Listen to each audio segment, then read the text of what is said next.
patience which should be on a couple supervisors. Meeting will begin shortly.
Good morning. I will now call the October 24th San Diego County Fire Protection District meeting and Board of Supervisors regular meeting in order.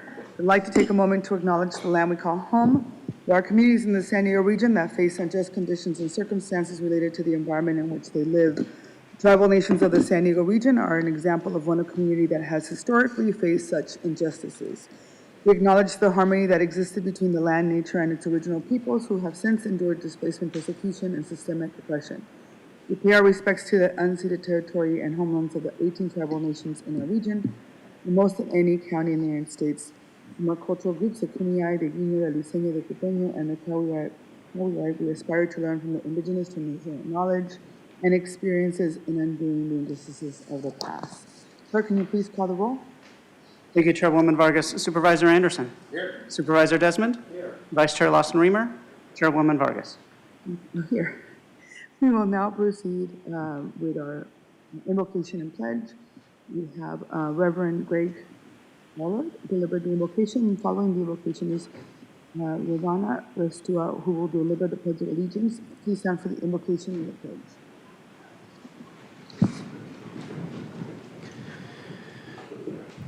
pledge. Friends, this invocation comes from the book called The Book to Bless the Space Between Us by Christian philosopher and poet John O'Donohue. It is called For Those Who Hold Power. May the gift of leadership awaken in you as a vocation. Keep you mindful of the providence that calls you to serve. As high over the mountains the eagle spreads its wings, may your perspective be larger than the view from the foothills. When the way is flat and dull in times of gray endurance, may your imagination continue to evoke horizons. When thirst burns in times of drought, may you be blessed to find the wells. May you have the wisdom to read time clearly and know when the seed of change will flourish. In your heart, may there be a sanctuary for the stillness where clarity is born. May your work be infused with passion and creativity and have the wisdom to balance compassion and challenge. May your soul find the graciousness to rise above the fester of small mediocrities. May your power never become a shell wherein your heart would silently atrophy. May you welcome your own vulnerability as the ground where healing and truth join. May integrity of soul be your first ideal, the source that will guide and bless your work this day. Amen.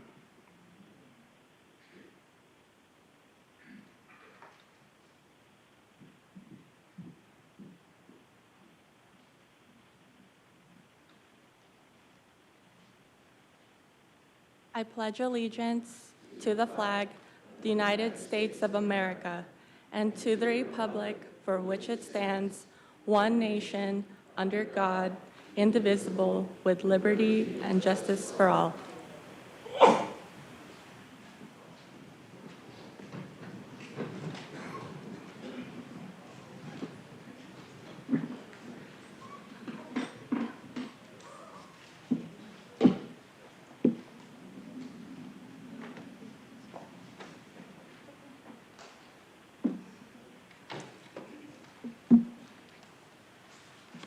All right, good morning, everyone.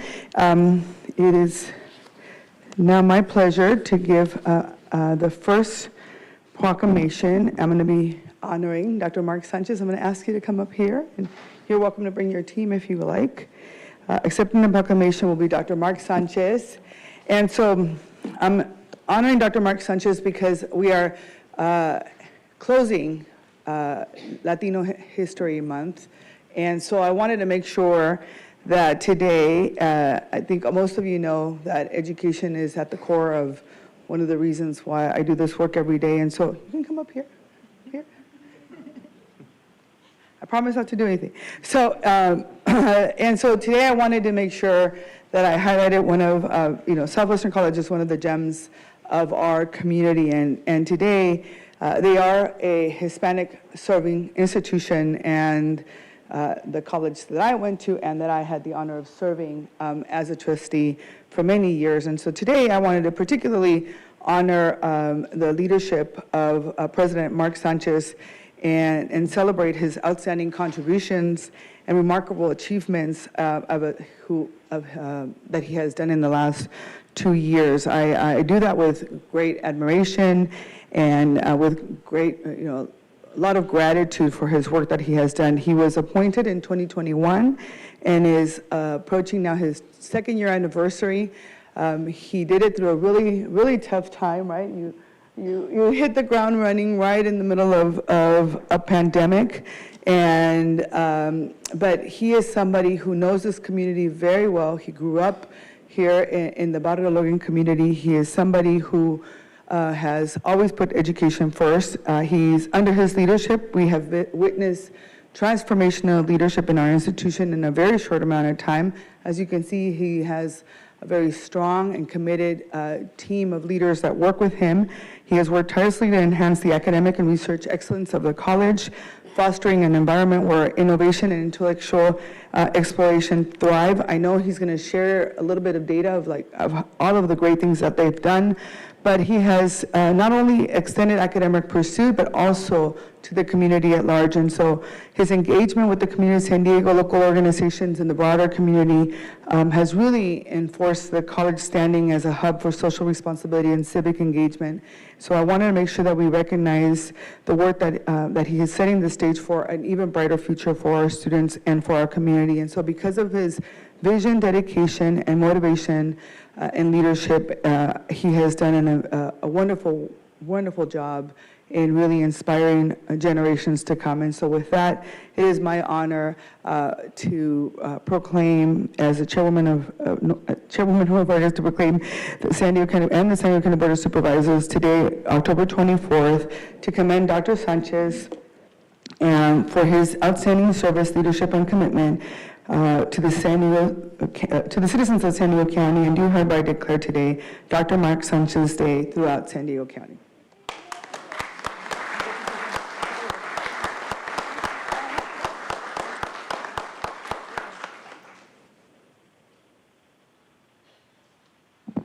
Good morning, everyone, and thank you, Chair Vargas, and to the entire Board of Supervisors.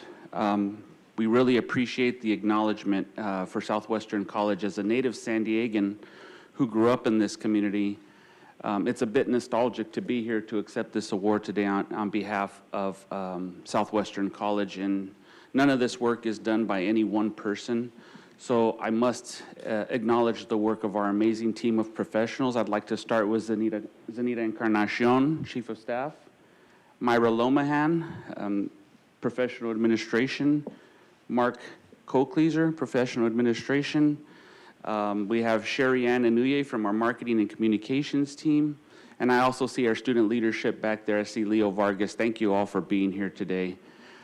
In leading Southwestern College, which just happens to be my alma mater, there's another piece of symbolism that's pretty nostalgic for me, as the number 24 was my number as a basketball player at a local high school in San Diego. So today's the 24th. I was number 24. So it's an amazing day. Hi, Leo. Come on up. As Chair Vargas mentioned, coming in and leading a major institution during the pandemic was not easy. But I'm pleased that as of today, our enrollment is up at pre-pandemic levels and rapidly exceeding pre-pandemic levels. So creating access to higher education in the South County, which is the only institution of higher education in the South County, is a very important feat. In addition to that, we've also allocated additional financial aid. We're up significantly over where we were at last fall, and we continue to allocate additional financial resources to our students to be able to make higher education a possibility for our community. This afternoon, we also have a press conference with National University where we will be talking about and committing to expanding the university availability for national students in our South County.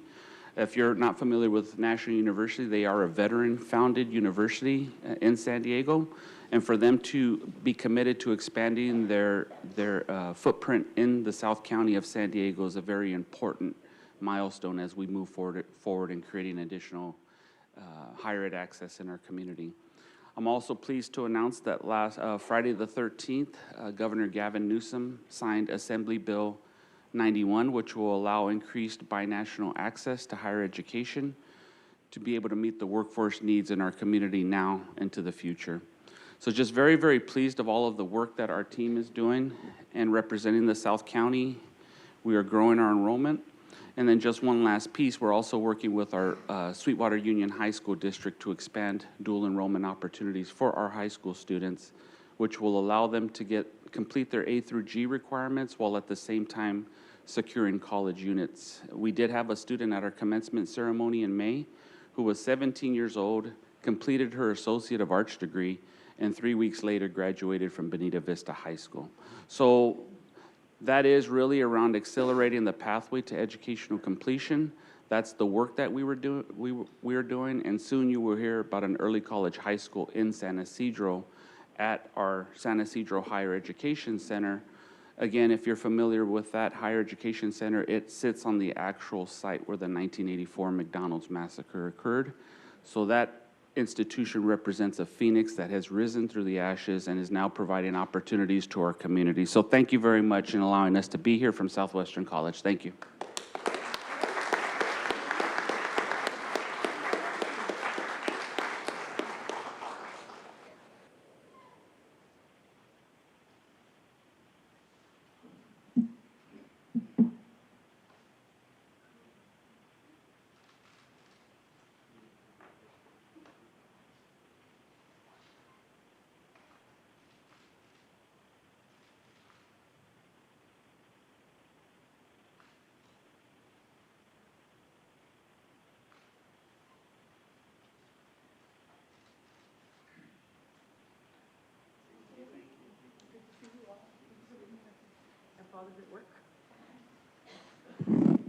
See, I told you it was a jewel of South Bay.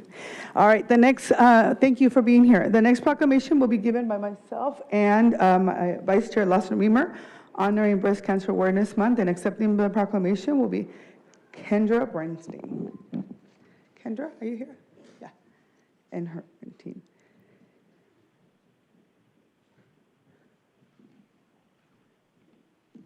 Come on. Ay, son más de una. Perdón, lo siento, lo siento. Pásale, pásale. Come, come.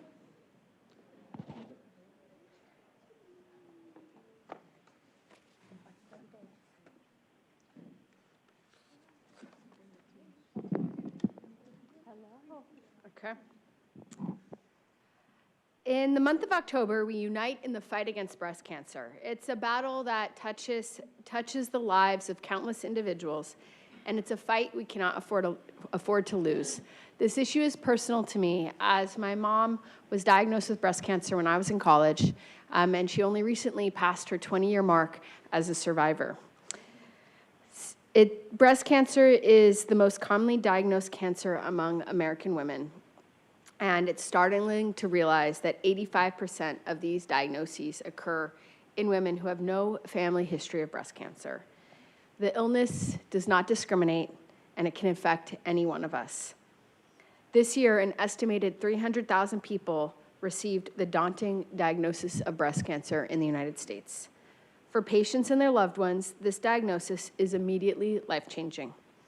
The day-to-day routine of everyday life, the little concerns that always seem so important, suddenly feel inconsequential. But here's the good news. Awareness and early detection are very effective weapons in the battle against breast cancer. And Breast Cancer Awareness Month serves as a reminder to take proactive steps towards prevention. Regular screenings and self-examinations are potentially life-saving practices, and early detection can make the difference between life and death.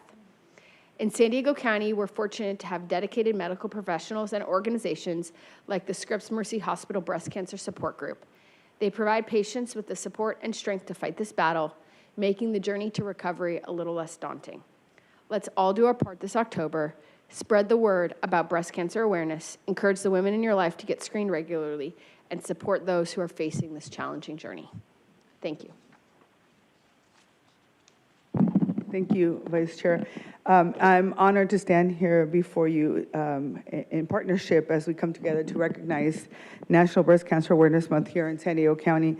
It's a time for us to have an opportunity to unite, to educate, and to support those who have been affected by breast cancer, as well as to reaffirm our commitment to healthier, more vibrant communities.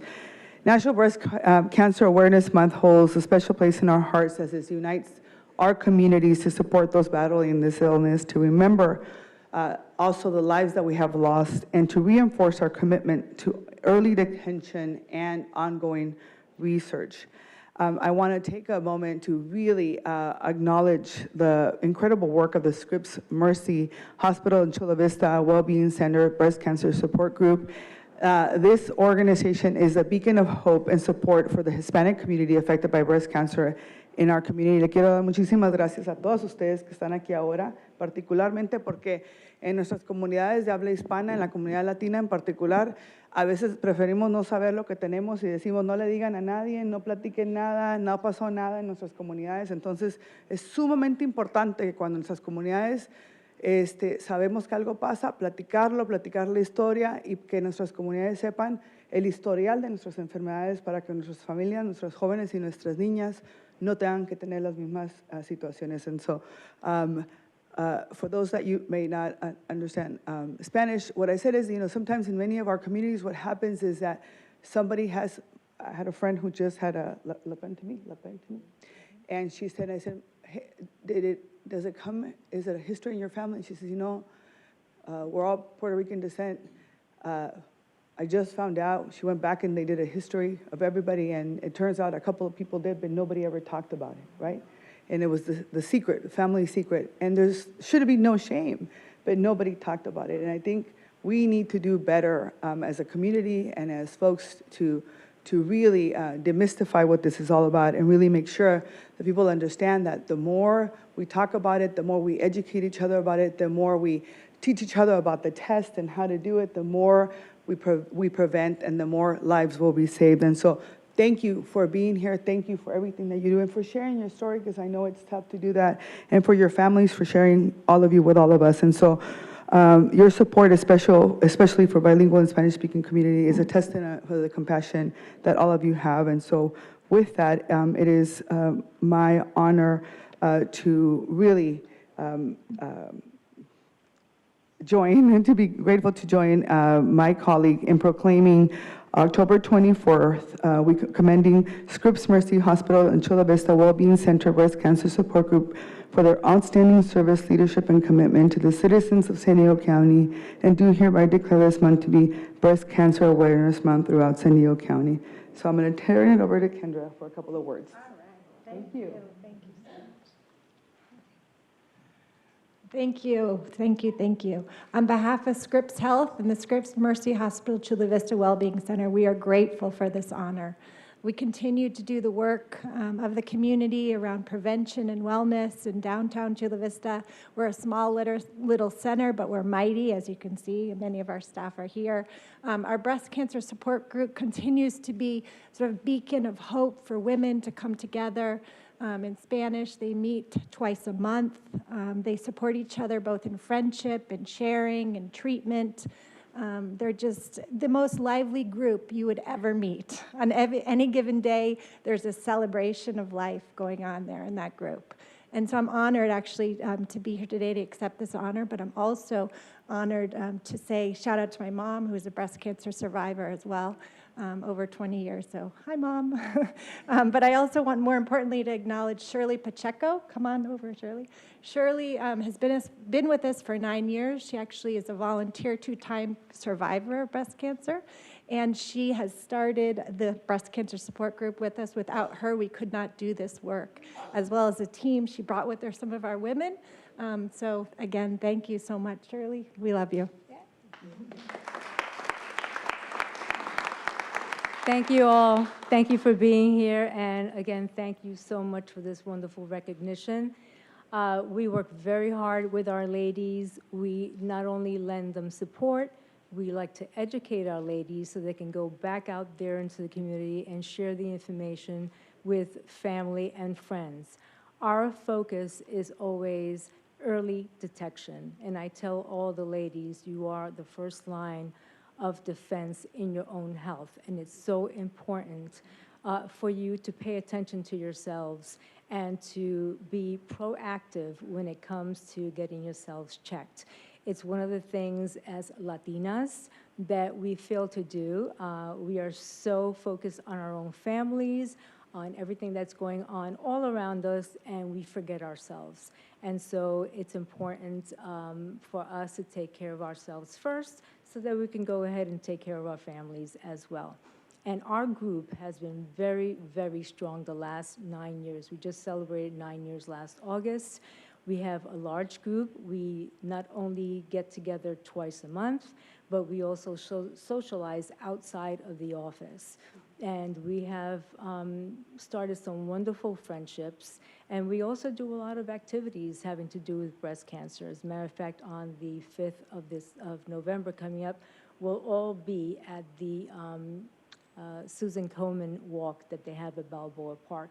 And typically, the ladies that have joined us from the onset, they'll make it a point to be there with us, and there's usually about 25 of us.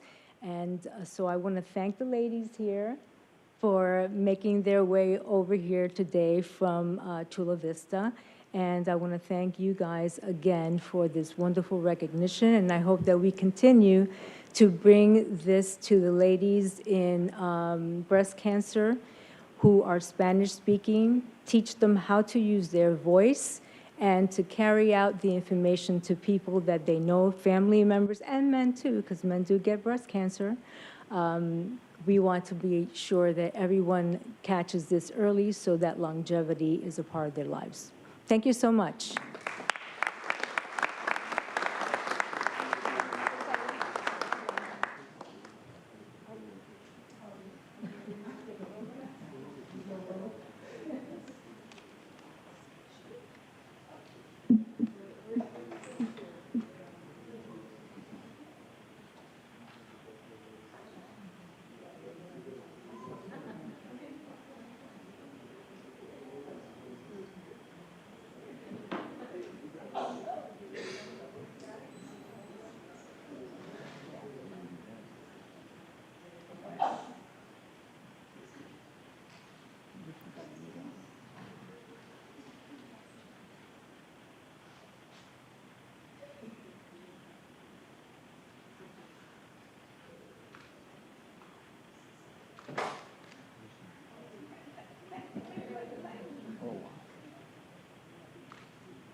All right. Gracias. The next proclamation will be given by Vice Chair Lawson Remer, honoring Filipino American History Month, and accepting the proclamation will be Ravana Restua.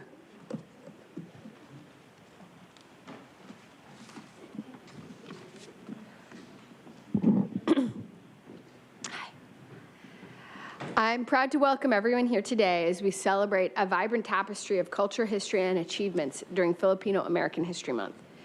We commemorate Filipino American History Month throughout October to mark the first recorded presence of Filipinos in the continental United States. This took place on October 18th, 1587, at what is now Morro Bay, California. Since that historic moment, Filipino Americans have been instrumental in shaping our local community and our nation. In California, we remember the invaluable role of Filipino Americans in the farm labor movement, a fight that paved the way for workers' rights and social justice across our state and our nation. And here today in San Diego County, our Filipino Americans Employees Association continues that commitment. The association has established several important programs here at the county, including Embracing the World, Filipino Independence Day, Professional Development, and Phil-Am Vote, which aims to get more Filipino Americans involved in our nation's democratic process. So let's take an opportunity to honor these efforts and also to reflect on the remarkable journey of Filipino Americans and their invaluable contributions to our shared history. So be it proclaimed by the San Diego County Board of Supervisors that we recognize and hereby commend the contributions of Filipino Americans and do declare this month of October 2023 to be Filipino American History Month throughout San Diego County. Who's accepting the proclamation? Great. You want to say a few words? Yeah. Okay.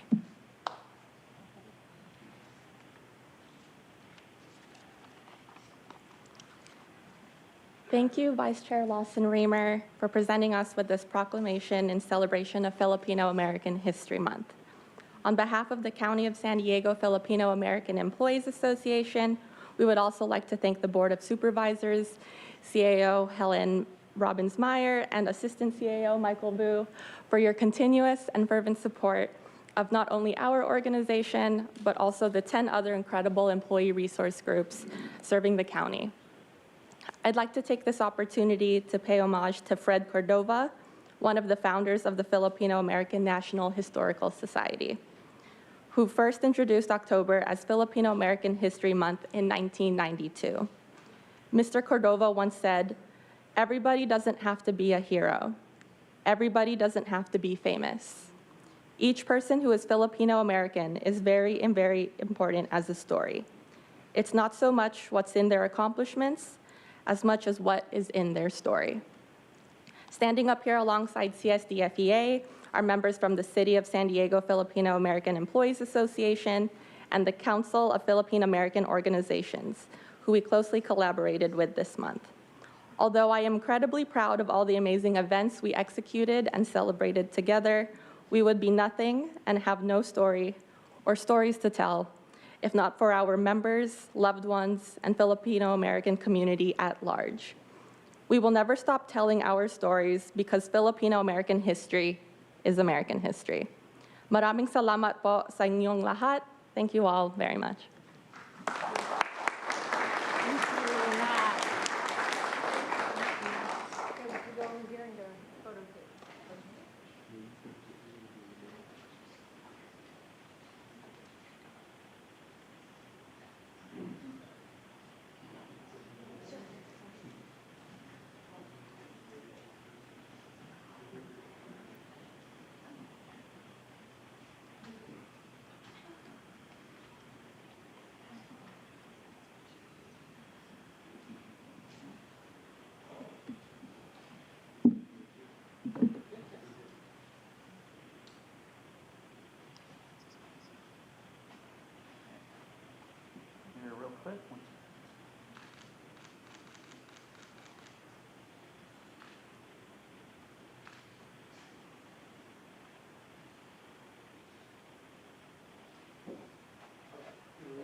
All right, the next proclamation will be given by Supervisor Desmond, honoring Elisa Newton, BMX champion, and accepted in the proclamation will be Elisa Newton.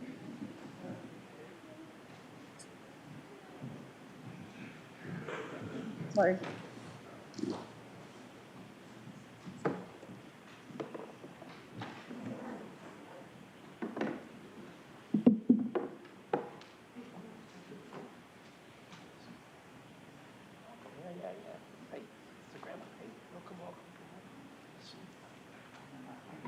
Yeah, good morning.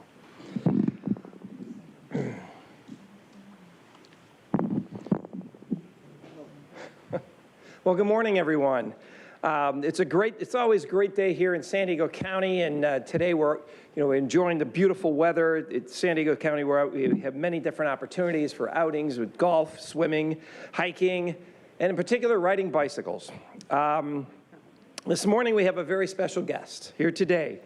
You can tell which one, the one in uniform here. But it's here today, especially in the cycling, for cycling enthusiasts, we want to welcome Eliza Newton, the new world's champion, UCI BMX racing for girls 12 and under.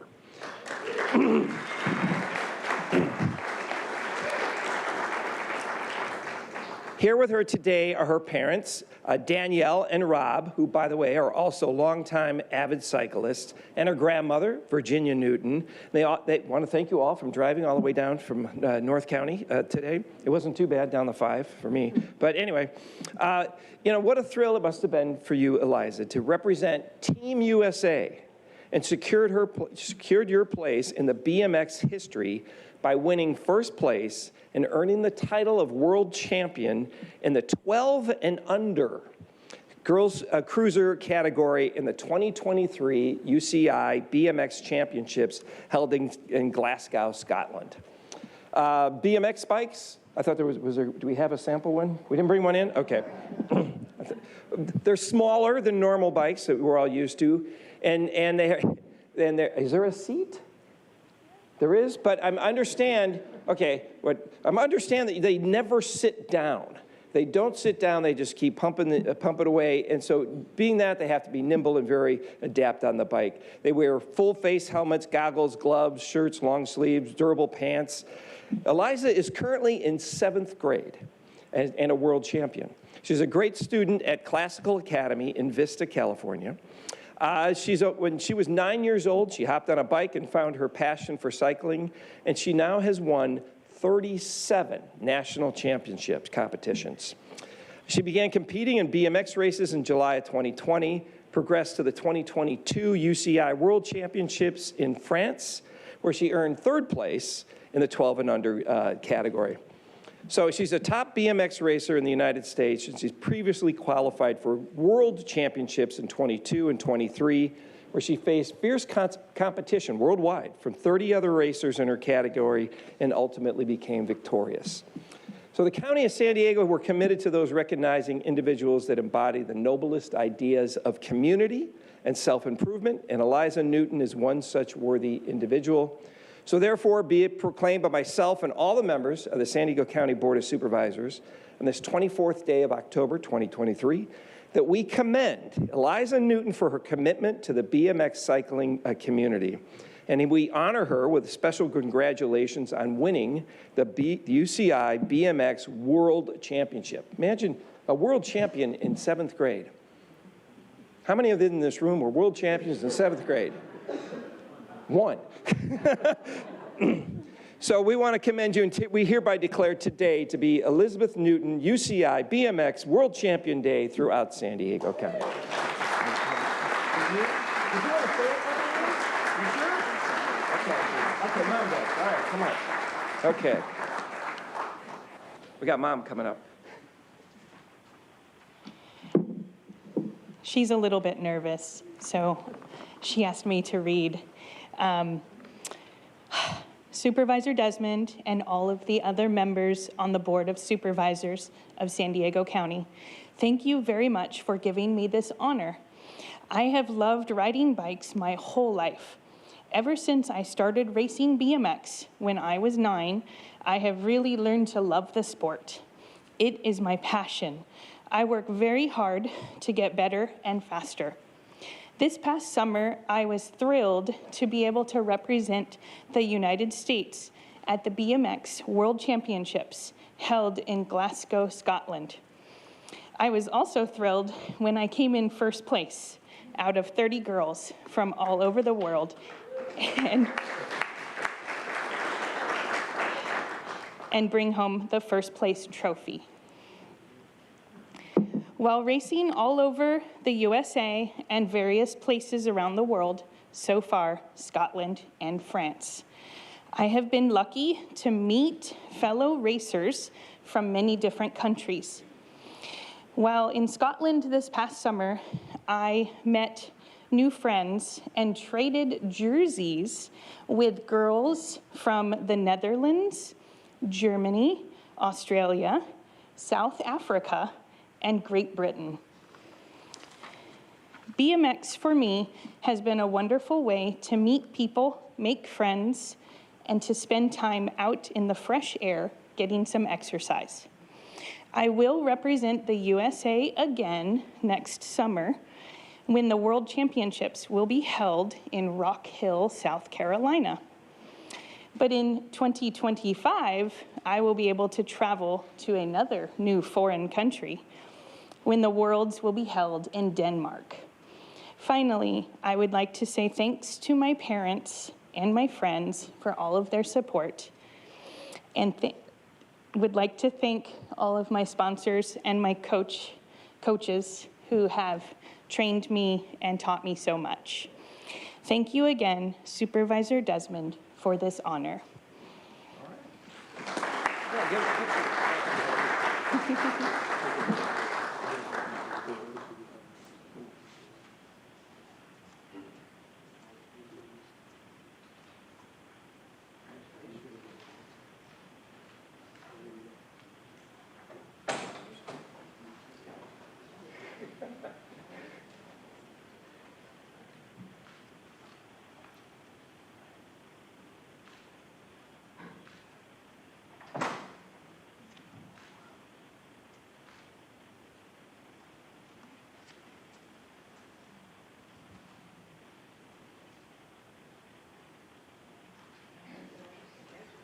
Congratulations.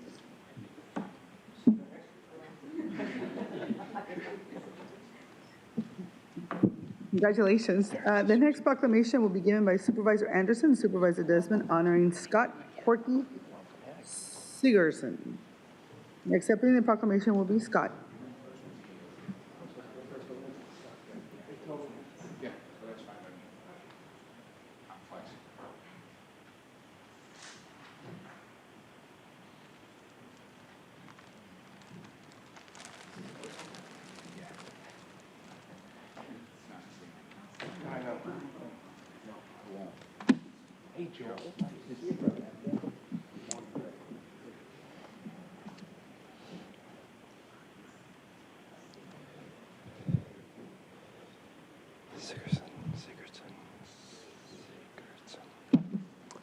All right.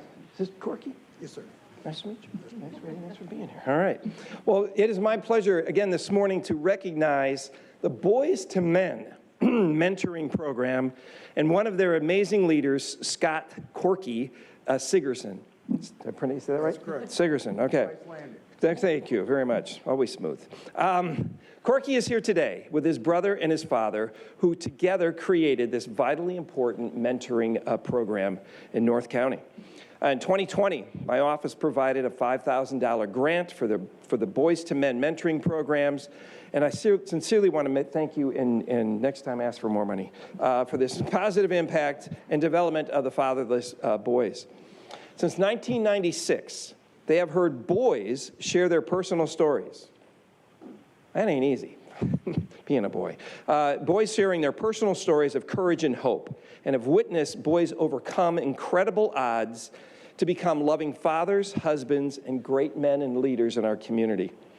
They've also grieved for the tragedy of boys, many of whom have been lost to gang violence, suicide, and drug abuse, and helping those boys hopefully get to a better life.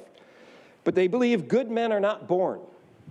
They are built, shaped, and molded during their childhood and their adolescence years by their experiences, their influences, their communities, and most importantly, their mentors in their lives that they can look up to. The Boys to Men program is intended to enrich young men's lives with positive male mentorship. They're proud to support all families, two-parent families, single-parent families, grandparents raising grandchildren, legal guardians, and they are doing everything they can to support every boy who deserves to grow up as a strong leader, strong person in the community and leader. And they just need men and women in their lives to show them the way. And so thank you for being positive influencers in our community, and thank you, Corky, for your leadership and commitment for helping these boys become the best that they can be in the community. So now I'm going to turn it over to my colleague, Supervisor Anderson. So, Corky, I've known your brother Joe a long time, and I think that what's so unique and what you brought that's so special is the fact that you and your family saw a need, and you didn't leave it to others, you filled the gap. These young boys need to become men. And what you do to mentor them along the path, none of these boys are forced into this. They all request it. They want to be part of it because they need male models in their life, and you provide that for them. And so, Corky, I am so tickled to present. I'm going to read this last page. My good colleague said a lot of nice things and didn't leave me much room. So, you gotta go first. Yeah. But seeing the work that you've done firsthand, knowing how you're making a difference in young men's lives, I am so grateful that you're located in my district and that you do such an incredible, important job. So be it proclaimed by Chairwoman Vargas and the members of the San Diego County Board of Supervisors that do hereby proclaim this 24th day of October 2023 is Scott Corkin Sigurdson. I was good until my colleague pronounced it correctly, and that threw me off. In all of San Diego County, recognizing your consistent demonstration of strong leadership for making an incredible positive difference in many lives of young men. Thank you for your incredible work, and thank you to your family and your friend for stepping up and making this happen. Congratulations.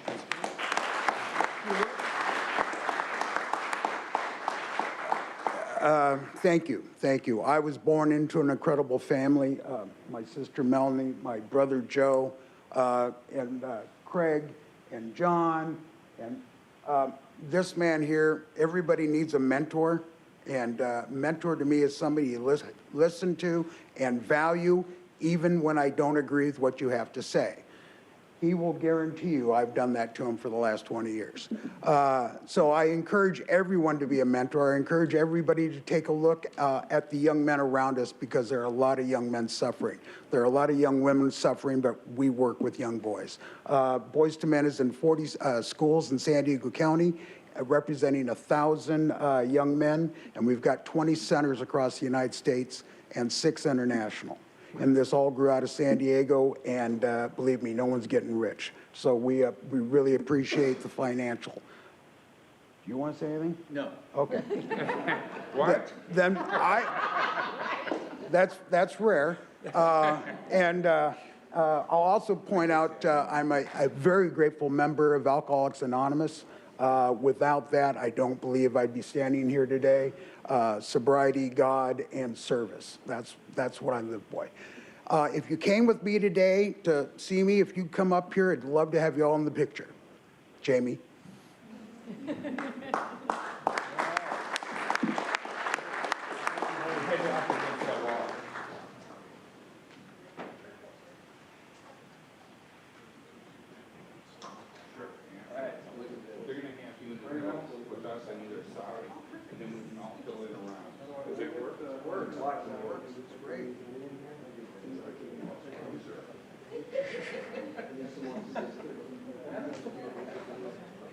That's good. Thank you. Thank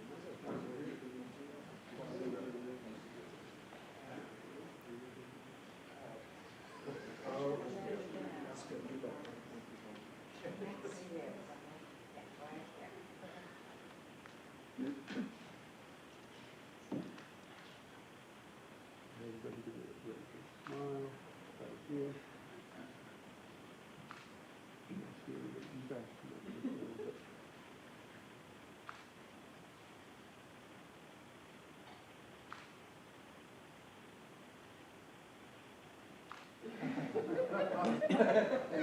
Yeah. Thank you. Thank you all very much. Congratulations.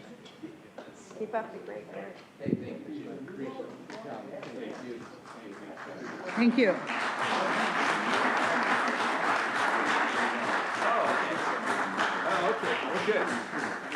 All right, this is Joel's stuff.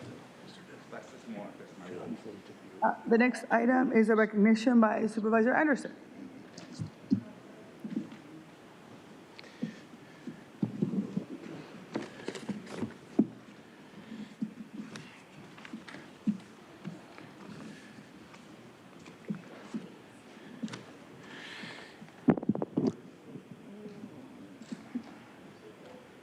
we all know the fastest growing population of homelessness are seniors. Sadly, seniors are retiring on fixed incomes and later getting caught having inflation pass them by. In 1978, Prop 13 was overwhelmingly passed by California voters because it froze how quickly taxes could increase on your home. Prior to 1978, many seniors lost their homes because their taxes increased exponentially on them. And we wanted to stabilize that so people could plan for their future. So Prop 13 was passed. Today, we know that San Diego is one of the most expensive markets in the nation to live, that our average housing price is near or over $1 million, which means that if 20 years ago you bought your house for $250,000, it would, without Prop 13, be assessed at that $1 million. And for many seniors, it would force them into our streets, not being able to afford their tax. At the same time, our state has been very blessed. Prop 13 does allow for tax increases to go along incrementally over the years. And we saw our state budget at $117 billion in 2011. And just a short 10 years later, our state budget in 2022 was over $300 billion, almost triple. So we have incredible revenue coming to the state, and we don't need to make seniors homeless along the way. 91% of San Diego property owners, people that own homes, mobile homes, if they own condo, a townhouse, anything, are benefiting for Prop 13. And today we're very fortunate because Jordan Marks, our assessor, recorder, and county clerk, quite a mouthful, he and his staff have made significant contributions to enhance the lives of our seniors and veterans as our local Prop 13 advocate. I'd like to present this proclamation to our county assessor, county clerk, and recorder for his efforts in recognizing Prop 13 in the great work that you're doing on Prop 13's behalf. And what it says is today is Prop 13 Day in San Diego County. So I'd like to present that to you. And I want to thank you and your staff for all your incredible work. You know, my colleagues and I are working very hard to keep seniors off the streets and in their homes. And this is one of the many valuable tools that they're allowing us to accomplish that goal. So thank you for your hard work.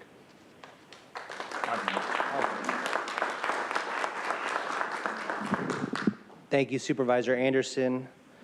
Pleasure to be here, Madam Chair, Supervisors, our wonderful CAO, Helen Robbins-Meyer, our Assistant CAO, Michael Vu, and my favorite CFO, Ebony Shelton. These are the folks that support us in our hard work. But the wonderful work of this county staff is actually done by many of the folks behind me. So I'd like to introduce my team, my Chief of Staff, Tim Bonkowski, Chief Deputy Assessor, Jeff Olson, our wonderful analysts, Axel Cortez, Andrew Espiritu, and my division chiefs, Omar Castellanos, Claudia Urbano, Robert Gomez, Leanna Kirby, Robert Vaughn, Shannon Thurber, Albert Tapia, and our wonderful person, Bobby, taking photos. Good things happen in this county because of an amazing team. And these are the folks that administer Prop 13. And I really want to thank Supervisor Anderson for this opportunity to celebrate the hard work of my team today.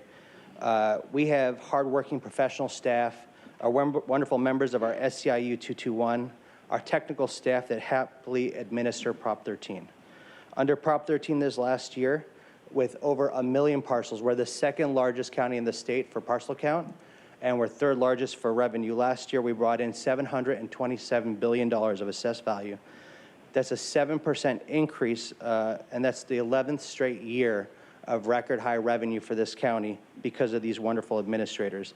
At the same time, they delivered record high savings for our taxpayers of over $275 million, while, as Supervisor Anderson recognized, 91% of our property owners were protected with that 2% cap that Prop 13 put in, making sure that their property ownership was affordable. Better than me saying it, we actually brought folks from each district to tell their story. Unfortunately, Madam Chair, our representative from District 1, one of our staff members, Carlos Argadana, couldn't be here because he's working, and it's great, and we appreciate it. But he wanted me to express, as a single father, as a property owner, his property, when he purchased it, has more than doubled.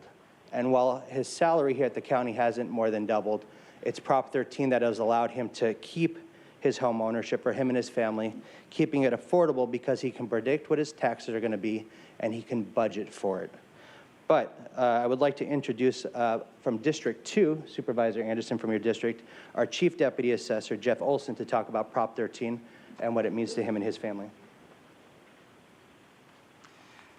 Thank you, Assessor Marks, Supervisor Anderson, and the esteemed board members. Good morning. My name is Jeff Olson, and I'm the Chief Deputy Assessor for San Diego County. I come to you today to thank the Board of Supervisors for their support of Proposition 13 and for taking a public stance in favor of home affordability. 34 years ago, I began my career at the assessor's office, and I've seen firsthand the benefits that Proposition 13 protections provide. I was able to buy my first home and successfully budget for my property taxes, but I can also attest, as Supervisor Anderson stated, tell you about my 94-year-old father-in-law that's on a fixed income and would not be able to stay in his home based on the increases in property taxes prior to the passage of Proposition 13. At the same time as thinking about our seniors, I'm also very concerned about our children and wondering if they'll ever be able to afford the American dream. I fear without Proposition 13 protections, my daughter, who's a lab tech at Sharp Grossmont Hospital, and my son, who works for the U.S. Army, might never achieve home ownership. I'd like to thank the Board of Supervisors again, those folks in the gallery, on behalf of myself, my family, and the million property owners in San Diego County. Thank you for protecting Proposition 13. Now, I know Jeff looks like he's 16, but he actually started as a typist here at the county 33 years ago and worked his way up. And so I want to appreciate him. From District 3, we have from Pacific Beach, Greg DeNorris, local community college professor. Thank you, Mr. Marks. Supervisor Anderson really summed it up. Greg DeNorris, Pacific Beach. I am Give me a minute, sir. Sir, give me a minute. I'm just going to ask for all those folks that are in the gallery, can you please be respectful of all the speakers? Go ahead, sir. Madam Chair, Greg DeNorris, Pacific Beach, community college professor, past president of the PB Town Council, past board member of the PB Planning Group, which means I know a lot of people in the district who really rely on Proposition 13 to keep their homes, not just senior citizens, but many people. There's a lot of homeowners who have been in their homes 15 and 20 years, such as myself, and it's really important to protect that proposition. And I really ask for the Board of Supervisors to support Prop 13 and the resolution. Thank you.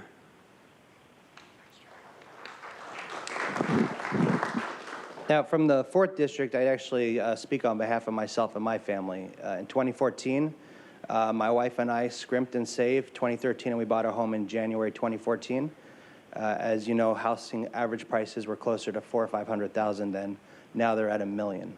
And so as we bought a modest 2-bedroom, 1-bath bungalow as our move-up house we were expecting, we've seen the market move away from us. But one of the shining stars that's kept us in our home, as we've had we have a son now, we're facing child care costs, our electric costs and water costs are going up. Our property taxes are something that we put in our family budget every year because we know what it's going to be. And so I just want to recognize, as I live in blue-collar Rolando by San Diego State, you know, my neighbors and I got to tell you, Prop 13, maybe it's because I'm the assessor, they want to talk to me about it, but I will say that it is something that has been a shining star for all of us that achieved home ownership between 2013 and 2019. Because after that, and we saw the pandemic, housing prices have increased 40, 50% for those folks in the last 3 years. But for many of us, it's more than doubled. And so finally, I'd like to welcome up Frank and Mary Lopez from the 5th District.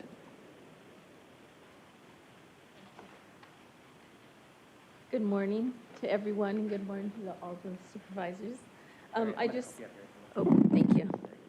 My husband and I purchased our first property, which was our home, in 1972. I hate to tell you, we paid $38,500 for it then, which was wonderful. Because of Prop 13, we were able to purchase other properties as well, but the main thing was plan for our future. And because of that, we've been able to plan our retirement. But I'd also like to thank Jordan Marks and the Board of Supervisors for working so diligently in helping us to keep Prop 13. And we're now able to enjoy our retirement, not have to worry about those terrible, outrageous taxes. And because of that, we'll be able to enjoy our retirement. But I'd also like to say in Spanish, if you don't mind, and my Spanish is not always the best, but mi esposo y yo compramos nuestra casa en 1972. Gracias por la provisión de 13, pudimos planear nuestra jubilación. Nos gustará agradecer Jordan Marks y la Junta de Supervisores por trabajar tanto por mantener Proposición 13. Ahora podemos disfrutar nuestra jubilación sin la carga de los impuestos de la propiedad. Muchísimas gracias a Jordan por todo su trabajo. Gracias.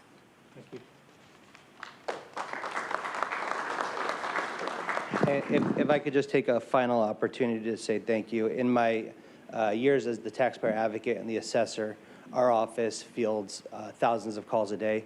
Many of them are from seniors asking, am I Prop 13? Am I protected? But actually, this last year, we've seen a shift in our phone calls to say, not do I have Prop 13, but what else can I do to save on my property taxes because I can't afford my property taxes. So I get pride in being able to say that the Board of Supervisors passed policies, the $500 assistance, to help our seniors on the edge and other folks to help them and keep them in their homes so that way we don't have a growing senior homeless population. So thank you, Board of Supervisors, for that. Again, a round of applause for my amazing team that administers Prop 13. Thank you so much for all that you do.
Thank you. We will now proceed with non-agenda public communications. This is an opportunity for the public to address the board on subject matters within the board's jurisdiction.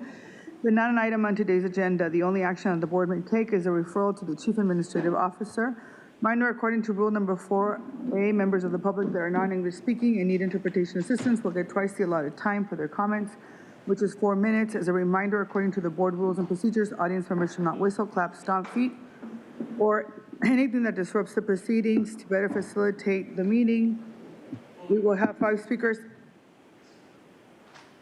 We'll have 5 speakers in person, 5 speakers via phone, and the rest of non-agenda public communication will be heard at the close of today's meeting. Before I ask the clerk to call the speakers, you know, some of you have already started to disrupt the board. I'm going to ask you, we have a really packed board today, and a lot of folks who really are here to give us the perspective, and we really want to hear from them. So if you have something to say, please wait your turn. You will have time to speak. Make sure that you are speaking to the item that is before you on the agenda. We will listen to you. We will hear you. But please do not disrupt the proceedings. I've done this before. I will inform you again. If you are not following process and procedure, I will give you 3 warnings, and I will ask you to be removed from the proceedings. We have a lot of work to do, the work of the people. So I'm going to say this one more time. Please be respectful of the proceedings. We're going to go ahead and move forward, and so I'm going to ask the clerk to call the speakers. Please stay on topic during the rest of the agenda. This is your first warning, sir. Go ahead, sir. Thank you, Chairwoman Vargas. We have 25 requests to speak on matters not listed on the agenda, 17 in person and 8 requesting to speak by phone. For those that requested to speak by phone, please dial into the conference line now using the instructions that were provided to you. We'll begin with the in-person speakers, and as the Chairwoman indicated, we'll be hearing from the first 5 speakers. All the remaining speakers will be heard at the conclusion of today's session. As your name is called, please come forward and stand against the east wall under the murals until it is your turn to speak. I'd like to invite forward Robert Gurman, Mark, Taha Hussain, Sarah Sobe, and Nabila Radwan. I've called your name. Please come forward. You'll have 2 minutes to address the board, and I'll ask you to please state your name for the audio record. I have a slide. Yeah, okay. Robert Gurman, Citizens Against Gillespie's Expansion Low-Flying Aircraft Lakeside. Last week, the EPA finally arrived at an endangerment finding for the leaded fuel that piston engine planes still use. This has been followed with, and we are in the middle of, National Lead Poisoning Prevention Week. The airports that this county owns, along with a few that it does not own, will participate once again in this event by emitting 88 pounds of lead into our breathable air. That does not include the handling of it. So this is just from planes. Every time you break a hose, you're releasing lead. That amount still makes you the 3rd worst county in the United States in lead emissions. On May 2nd, this county received $5.2 million from the California Department of Public Health. The money came from the California Lead Poisoning Prevention Fund. It is funded each year by the worst lead polluters in the state. What you did is accept money from businesses that are far less lead polluters than the businesses that you own. And you have been reaping the benefits for the last 30 years.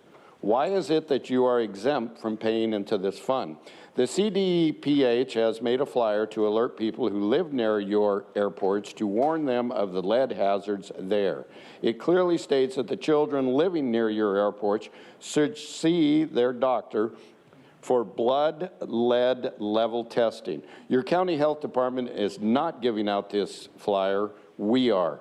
If you are working with the Eagle Initiative group and you think that their idea to stop poisoning children by the year 2030 is a good one, then you're backing the wrong bird. If you believe that SWIFT UL 94 will stop the use of leaded fuel and that all the pilots will voluntarily switch, then you have been lied to. If you've been told that the only unleaded fuel you should be using must have an ASTM rating before it is safe to use, you've been lied to again.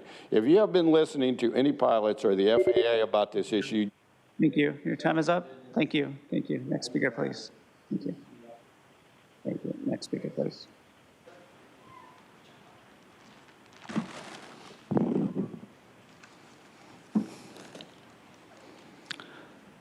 Mark, see these video titles on these sites. We are in the final stages of an authoritarian corporate oligarchy, as clarified by the Founding Fathers on banks and inflation and KGB defector Yuri Bezmenov. One difference between the books 1984 and Brave New World is that while both believed socialism was inevitable, Orwell hoped people would retain their Bill of Rights, whereas Huxley believed this would be a step toward a total tyrannical state. It is now clear that Huxley was correct. Artificial intelligence will take over all the jobs soon except for prostitution, and the government wants to issue universal income for all our citizens. As you can see in this video, the corporation nation one I held up, this one, this video on the government website. They have invested our tax dollars for generations and now own controlling interest in Fortune 500 companies, making us the most fascist government to ever be. Your taxpayers, you taxpayers and your families paid for this, so technically we the people own all of it. If these shares were divided equally between all U.S. citizens, we would own the finest corporations in the world, receive dividends, and there would be no homeless. They want to give you universal income as slaves, while the 1% rule over you forever. The two ways America revolted historically, violence and not supporting tyranny with our taxes. Once AI robots do all the work, it won't matter if you pay taxes. They can leave you to die or even kill you.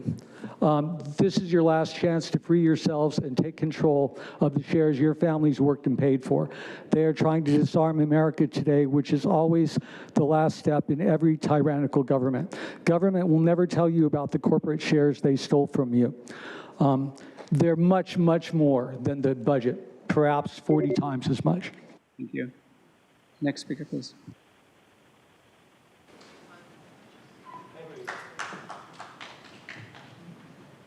Call your name, please come forward.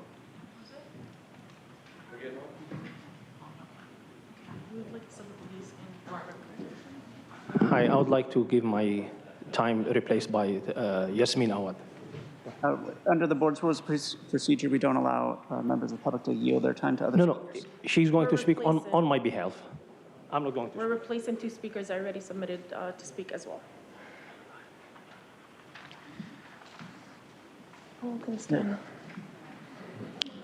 Where can I see my time before I get started? Can you state your name for the record, please? Yasmin Obeid. Make sure I have a speaker so for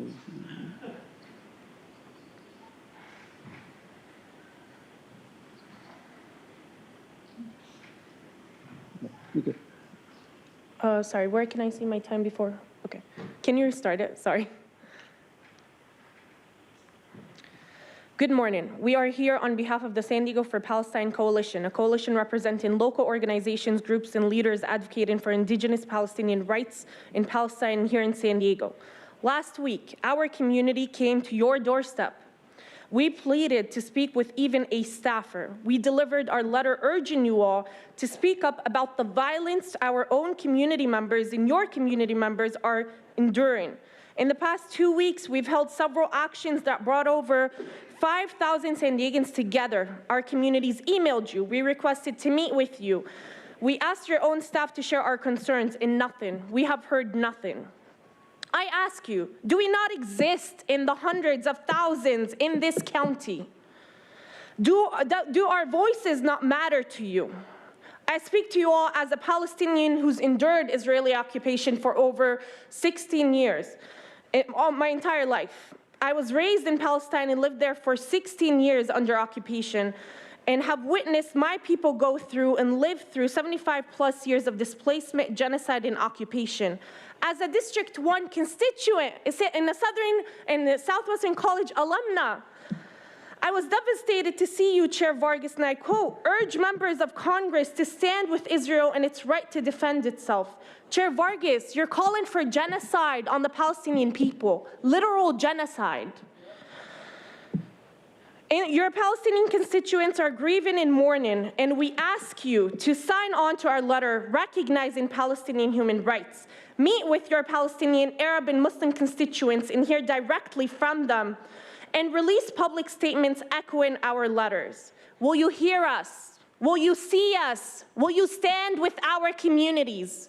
We exist. Thank you.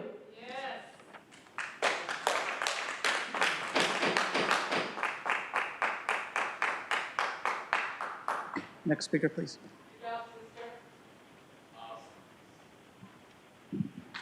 With disrupting the meeting, can you please follow the guidelines?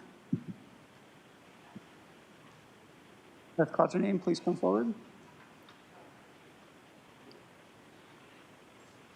want to call for Taha Hussein and Sarah Sobe. I'm going to go ahead and call some more speakers. Nabila Radwan. Sufir Ibrahim. Stephen Bernard. Eric Vargas. Sarah Hussein. Mama Awad. Jackie Umbries. Speaker slip with the name Hermes. And Truth. That will bring us to the 5 in-person speakers. What are we not talking about? It doesn't matter. Please come forward if I've called your name. You have 2 minutes to address the board again. Please state your name for the audio record. Hey, Hermes here. I'm here to discuss, you guys are going to approve a bunch of stuff. I still contest the fact that I think you guys were legitimately elected. Matter of fact, we're going to elect a 4th Board of Supervisor when we probably are going to miss more ballots than we do counted, and every single one of those is interchangeable. Matter of fact, the only way to go ahead and check that is, let's go back to the governor election. Let's talk about that one more time. We had 118 ballot types, Michael Vu? You wanted to reduce that down to like 1. I know that because when we were there, I was trying to tell you not to do that, but you did it anyways. You went down to 7 ballot types. Granted, you were able to go ahead and still get the things because of your consolidations. But the problem is, each one of those ballots, from let's say your board to that board to that board, could be switched out. You have no record whether or not that took place. Isn't that correct? Matter of fact, I have a letter from you stating that you don't even check to verify if it's the correct ballot type before you count the ballot. That letter was provided for me from your legal counsel. So if you want to continue telling me that you guys are legitimately here and you guys refusing to touch this subject with a 10-foot pole, then I will make a poster. I will explain exactly how to cheat at elections, what you guys are doing to cover it up. I will ask people not to do it, and then I'll throw a mugshot on their back of it, giving the ideas, you know, the people that are pissed, how to get back. Spread that message. Give it to every single person, every single one of the meetings, and this will happen. Coming up shortly, I'll give you one more shot to cancel the 4th Board of Supervisors district race. One shot. Next speaker, please.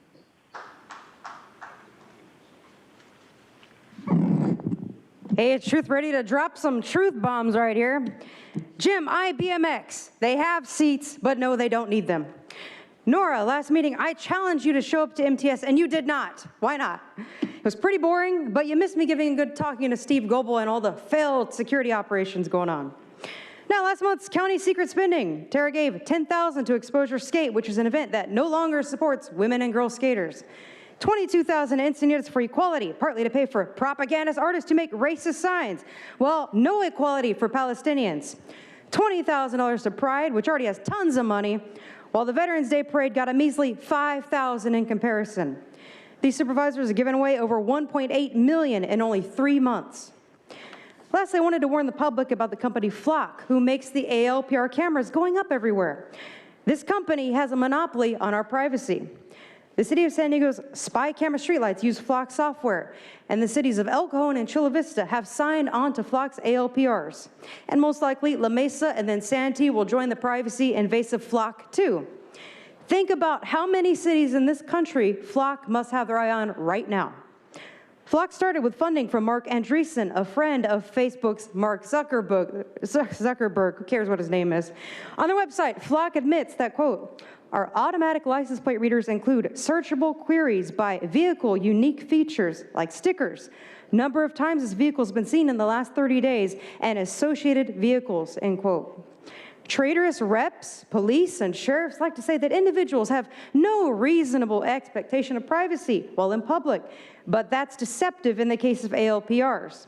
Filming people 24 hours a day, tracking people's cars and tracking our friends' cars amounts to harassment and stalking. It's also in violation of the 4th and 14th Amendment guarantees in the Constitution, which public servants claim to take an oath to. Everyone needs to oppose these at their local city councils. Thank you. Thank you. Now we'll hear from those that requested to speak by phone. Sir, just a reminder, there's no clapping in the chambers. It is disruptive, sir, and it's the rules. Again, we'll be hearing from the first 5 callers. The remaining callers will be heard at the conclusion of today's session. When it is your turn to speak, you'll be unmuted and you'll hear a recording that will tell you to begin your comments after the beep. I'll remind the callers they should mute their TV or live video stream before they begin speaking. We'll start with our first caller.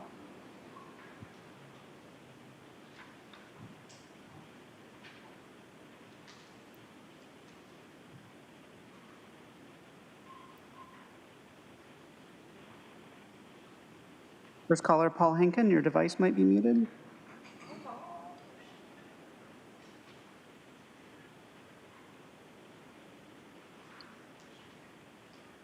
And we'll come back to that caller.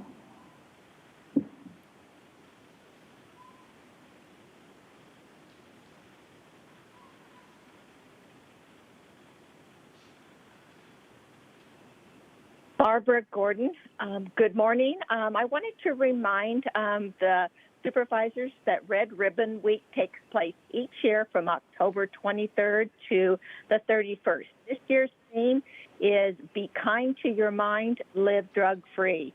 It is a reminder that everyday Americans across the country must significantly daily contribute to their communities by being the best they can be because they live drug-free. Red Ribbon Week is a time for schools across the country to engage students in critical dialogue about the importance of making positive life choices and avoiding drugs, marijuana, tobacco, and alcohol use.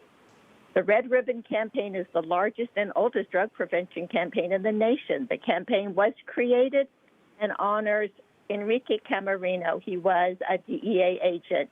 And in 1985, he was kidnapped by drug traffickers in Mexico. His murder and death brought anger to the community and was the catalyst for the Red Ribbon Week campaign. Wearing red ribbons is a symbol of our commitment to raise awareness of the destruction caused by drugs in America. Red Ribbon Week serves as a valuable opportunity to build a drug-free lifestyle for the next generation. We need to rededicate ourselves to building a better future for our children. Every young person deserves to live a full, healthy life and reach their highest potential. Thank you. Thank you. Now hear from the next caller.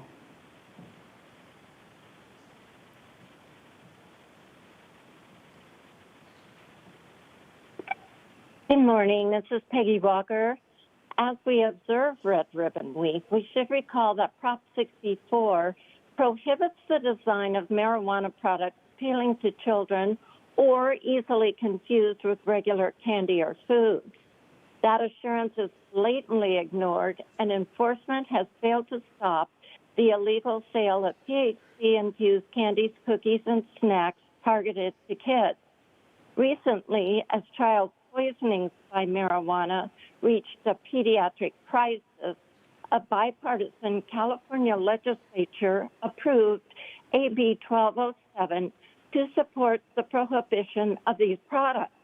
However, our governor just vetoed that bill in a win for the pot industry over kids. San Diego pediatrician Natalie Lobb of Brady's Children's Hospital called this decision heart-wrenching. I've seen hundreds of children become violently ill because they made an understandable, preventable mistake of ingesting something that was attractive and familiar, Dr. Lobb said.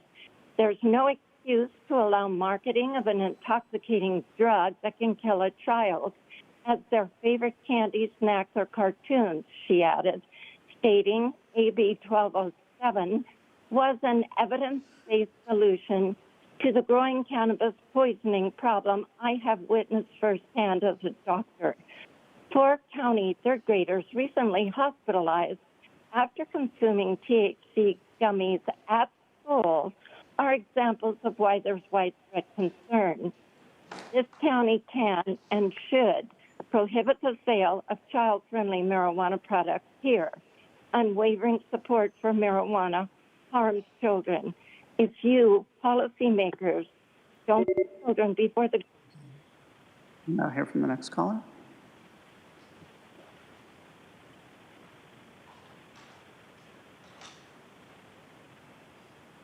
Good morning. My name is Diane Grace.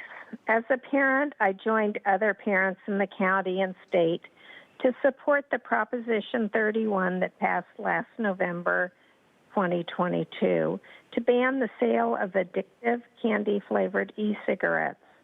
I have appreciated the county's preemptive ban in 2020, even before this ballot measure.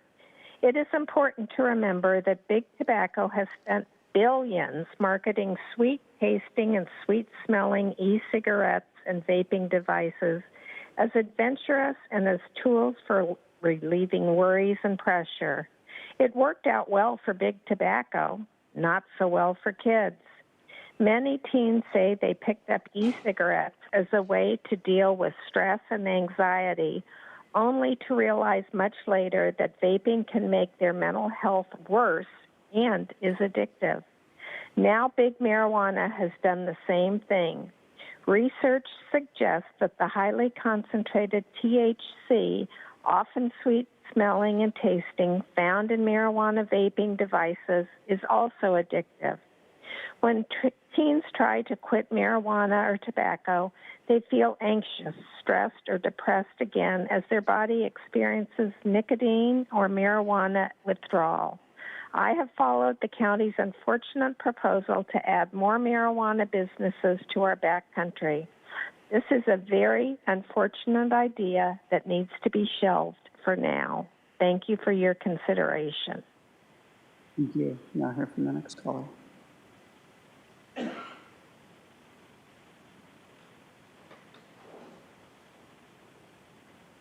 Good morning, Board of Supervisors and Chair Vargas.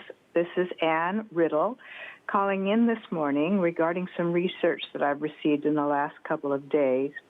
I'm a retired social worker and I volunteer in youth programs and as a public health educator, primarily focusing on tobacco and more recently on marijuana and the studies and the information that are coming to us.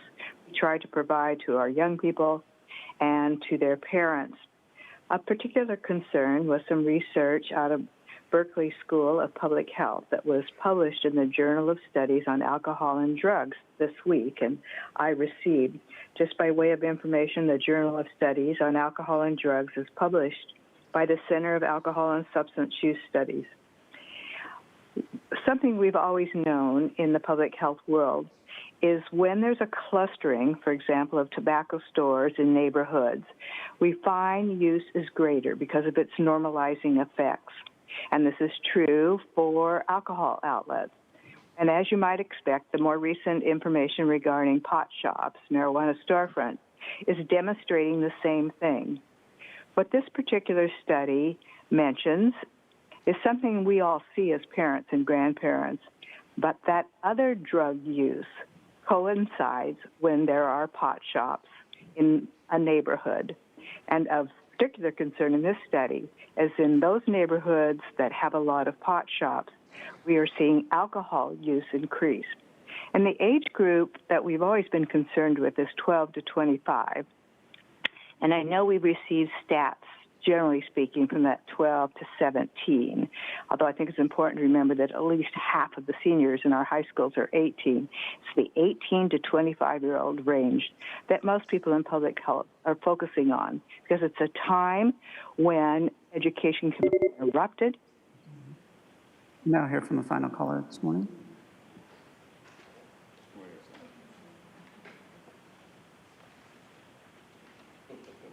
Good morning, Chair Vargas and Supervisors. My name is Becky Rapp. I'm a parent and a public health educator, and I'm concerned with the marijuana industry's ability to sell products purposefully made to look appealing to children. I want to share another devastating incident when 4 third-grade students were hospitalized last week after consuming THC-infused edibles.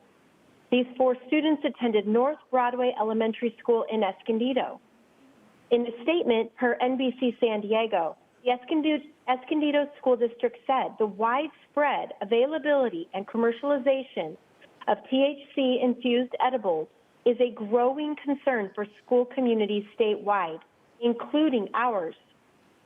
School authorities across San Diego County say the cannabis edibles can be readily confused with ordinary snacks and candy. In this situation, they were in the form of gummy bears. One child ingested 3 gummy bears, sending him to the hospital with life-threatening complications.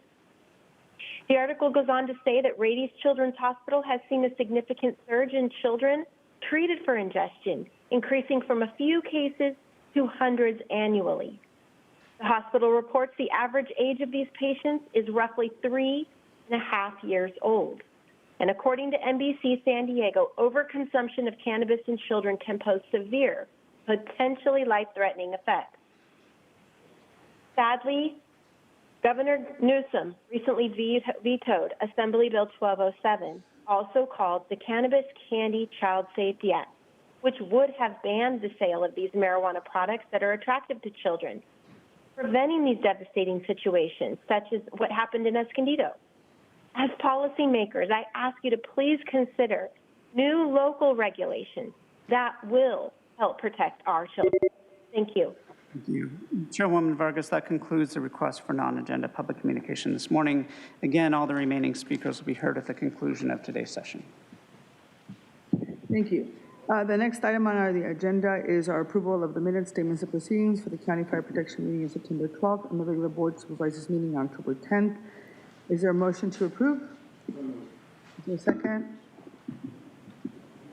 Okay, there's a motion and a second. Please vote. Chairwoman Vargas, that motion passes unanimously with all supervisors being present and voting aye. All right, we will now proceed with the formation of the consent calendars, item 1 through 14, and fire protection, item number 1. Members of the public will be able to comment on the consent calendar after the...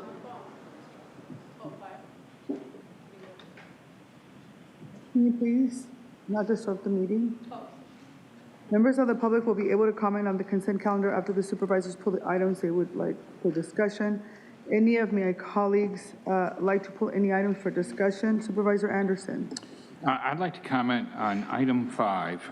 First of all, I want to thank our staff, and I want to thank the Viejas Band of Kumeyaay Indians. I appreciate the work they're doing.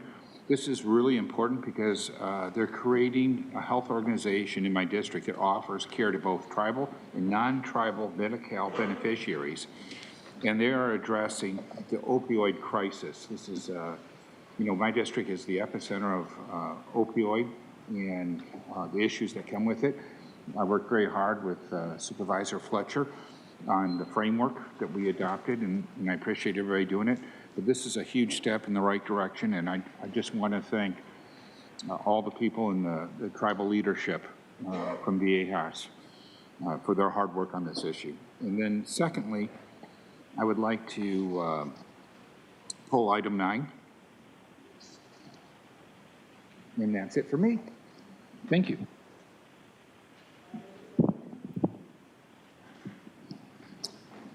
Yeah, thank you so much. Just want to first a quick comment on item 5. I think it's really exciting to see us exercising more intergovernmental counters. And I think that's a really exciting approach, and I think this is a great initiative. And also on item 7, just really excited as well. Obviously, the pollution and all the challenges we face in the Tijuana River Valley has to continue to be a top priority. And I'm just very happy to see us to be able to move forward with this project. I'm very excited that the county team has done so much work to get us to where we are today. So that's all I have. Supervisor Desmond. Thank you, Chair. I have no items to pull. However, I got 3 comments on item 4, 7, and 12. First of all, on item 4, this is a homeless encampment grant. I want to thank staff for their work on this. Glad to see that we're receiving these grant dollars at this encampment in Plaza Bonita, and hopefully it's going to get cleaned up. The area is called the Jungle, which we also have a jungle in the Escondido area, unfortunately. And I'd be interested in staff pursuing grants for this in other areas in North County, around Vista and Oceanside as well. I realize Plaza Bonita is one of the one that's needing the most attention at this point in time, but we'd also like to make sure that other jungles, unfortunately, that we have throughout the county are taken care of. So I'm happy to support this item today and look forward to hearing the update. So item 4. On item 7, this is the Tijuana River cleanup. I think the county has historically, we've dredged a portion of Smuggler's Gulch. We got to rename that. But anyway, Smuggler's Gulch at the south end of the Monument Road on an annual basis. And the city of San Diego had historically dredged the rest of the Smuggler's Gulch in their territory for the entirety of the pilot channel. But I've been told the city has not been completing their portion of the dredging since 2018. And I realize the county, we're going to be doing the entire thing, but this is due to a one-time deal from the state via a state grant. So I don't want to be kind of locked into us now taking care of the entire portion, including the cities. So I want to reiterate, particularly moving forward, that we should all take care and responsibility of our own portions of that unfortunate waterway. And then on item 12, we want to say thanks to SDG&E for donating energy-related equipment, generators and such, to our libraries in Valley Center, Fallbrook, and I think in Ramona as well. We've been working on this for years, ways to support our rural communities during public safety power shutoffs. It's a huge gift from SDG&E, being paid by the ratepayers anyway. But anyway, we appreciate this going out to SDG&E, or to our libraries. And the backup power is very useful. It's also useful during times when we have cooling areas and things like that for our residents in the rural areas. So thank you again for the donation on that. Do you need a motion for the balance of consent? I'll move approval of the balance. What, 9 was pulled? That was it? Okay, for the balance of the consent calendar. Thanks. Kim. Thank you. And I just have comments on item number 4 and item number 7. On item number 4, again, thank you to the team who's been working on this. This is such an important item, particularly for the cities of National City and Chula Vista, the community of Bonita. This is an issue that's been impacting our communities for far too long. And most recently, I had a town hall in Bonita where we talked about particularly this issue, and this is a multifaceted approach to addressing homelessness, and I think it's really important for us to continue to do this work. I want to say thank you to our teams who work so closely, because it's Caltrans, it's the county, it's the different cities, and you've all been doing the work without a lot of the resources, so I think this is really exactly what we need to be able to do this. And, the question that I asked when we had that meeting was, why is it okay for people to be living in the jungle? And I think no one had ever asked that question before. And so what we need to make sure is that all those folks actually permanently have housing, so that we can use that area for bicycle riding and for all the other things that are supposed to happen throughout that area, and people can use it safely. So I'm really, really grateful for that first step, number 1. And then on the item number 7, absolutely right, Supervisor Desmond. This is a true partnership since there hasn't been any dredging since 2018. And I think part of the big challenge in this particular community, and I think you've heard from the local mayors in that area and the communities, it's not just Imperial Beach, not just Coronado, but also the areas of Nestor and other areas in South San Diego.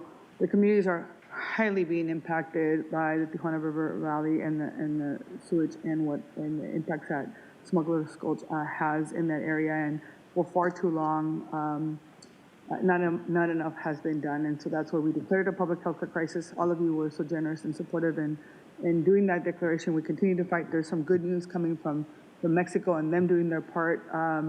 And so we're moving forward, but this is a good first step, and we're going to continue to work with the city of San Diego, with Mexico and the federal government and the state to bring additional dollars. But I think this is going to be, this is really, I think, demonstration to the community that we're not going to stop, that we're going to continue to fight so that they can have a livable community and that they can actually breathe in their communities. Because if you go down there right now, it is not a healthy environment. And so with that, I'm happy to support. So we have a motion and a second, and we pulled item number 9. So I'm going to turn it over for public comment. Thank you, Chairwoman Vargas. We have 13 requests to speak on matters on the consent calendar, 7 in person and 6 requesting to speak by phone. As a reminder, item 9 has been pulled from the consent calendar for discussion. Any members of the public that requested to speak on this item, please hold your comments until the board discusses that item. Hold your speaker slip out if you've identified that you were speaking in item 9, and we'll call you separately when that item comes up. Any members of the public that requested to speak on the remaining items on the consent calendar by phone, please dial into the conference line now using the instructions that were provided to you. We'll begin with the in-person speakers. As your name is called, please come forward and stand against the east wall under the murals until it is your turn to speak. I'd like to invite forward Truth, Mark, Hermes, Luke, allegedly Audra, Aaron Suramoto Grassi, and Consuelo. If I've called your name, please come forward. You'll have 2 minutes to address the board. I'll ask you to please state your name for the audio record, and also please identify which items on the consent calendar you're speaking on. So again, please identify which items in the consent calendar you're speaking on. Thank you. Hey, it's Truth. Item 1, Operation Stone Garden is supposed to be for border crimes, but the sheriffs refuse to enforce our laws. Item 2 is 16,000 in Slurpees from 7-Eleven donated to the sheriff's youth outreach events. Children's brains may freeze with that many Slurpees. Item 3 is over $1.3 million in federal debt dollars from the lying CDC to create computer modeling, fake forecast, and outbreak analytical delusion for the next fraudulent public health emergency. Item 4 reveals that many of the pro-homelessness and also the anti-homeless people policies are coming from New Scum. This item also references one of Nora's alleged comfort zones, the jungle. But these chambers are way more of a jungle than any encampment. HHSA, Bonita, and National City get a cut of over $5 million in state debt dollars for cleanups and sweeps, but no El Cajon. Why not? That's inequitable. Item 5, the county is shuffling $46.8 million for the Viejas Band's Revive Pathway Drugs for Drugs alleged treatment program. Joel, if you worked with Nathan on this, it might need to be made null and void. Item 6 is $300,000 in state debt dollars for the Spring Valley Sustainable Environments and Engaged Development Strategies SEEDS program. Seeds of doubt of how much development will happen for a measly $300,000. Item 7 is $750,000 of the people's money and $100,000 in state debt dollars to remove garbage from the Tijuana River Valley Park's Smuggler's Gulch with a dredging bridge. Total project cost will be $5.1 million. Item 8 is over $128,000 in donations that were used for books and things for the libraries. Nora will have to sign a bunch of thank you letters. Have fun with that. Item 11 is splitting the Bonsall Unified and the Fallbrook Union school districts. It may not benefit parents who had a choice of school for their children before, but the tax money will be split evenly for both districts, and that's what really matters. And item 12, yes to donations of solar panels and a generator from SDG&E to Ramona, Fallbrook, and Valley Center. It's about time they do something positive rather than their usual price hikes. Thank you. Next speaker, please.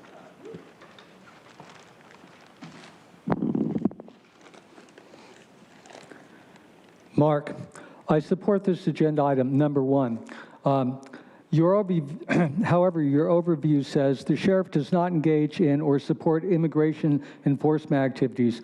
Why should one agency from government actually stop another agency from doing its job and enforcing the law, especially when some of these criminals, illegal immigrants that are in jail, have committed violent felonies and later wind up murdering both citizens and police. And there are articles I'll be showing on that in coming meetings soon.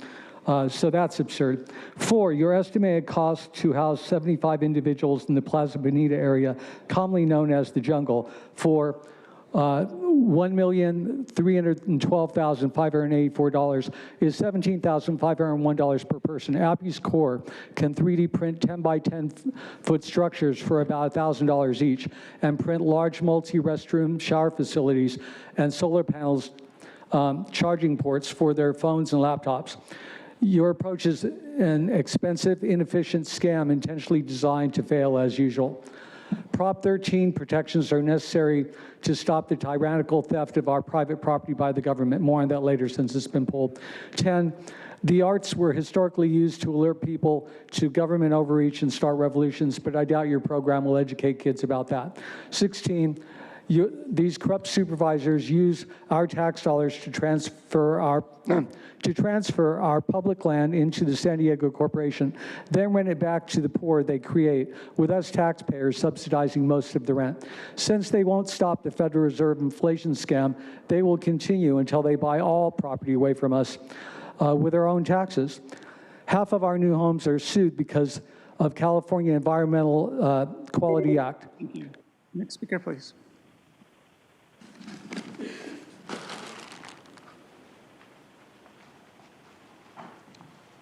Luke, I'm here to address all the items on the consent calendar, particularly agenda item number 16. It is the inventory and control plan. Inventory and control of all land, all water, all minerals, all plants, all animals, all construction, all means of production, all food, all energy, all information, and all human beings in the world. And this is a plan that was agreed to by 179 nations back in 1992. It's a United Nations plan. It's called the Agenda for the 21st Century. And so many of us around the world think that sustainable development, it just sounds so great. What item is that, sir? Recycling and creative reuse and creating energy. All the items, 6, 16, 6. It really is not. It's about moving populations into city centers, concentrated city centers, and clearing them out of the rural areas. Off topic, sir. It's constructed of non-governmental organizations, I'm not off topic corporations, at all. and government in order to dictate and regulate what it is that happens around the world. Regionalization is the stepping stone to globalization, and Appropriate grant funds for globalization is the transformative crime and community funding grant. Is that? Sir, I just need you to, I'm asking you. I'm chairing this meeting. I'm asking you what item you are speaking to on the consent calendar.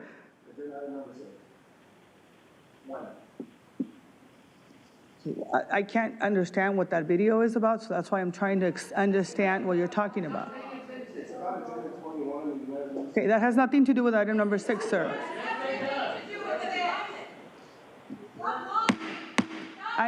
You are all disrupting the meeting. I am not talking to you. I'm talking to the gentleman who is before me. Sir, please focus on item number 6. Go ahead. Go ahead and finish the meeting. All right. You are all disrupting the meeting. This is your first warning as a group. If you continue, I'm going to ask you out. You've disrupted my freedom of speech. Are you the arbiter of freedom of speech? You have 47 seconds, sir. Go ahead and finish your comments. Brought into harmony in order to control them all. And the goal of Agenda 21 is one world government and total control from a central unit. The principles are public-private partnerships, which is fascism.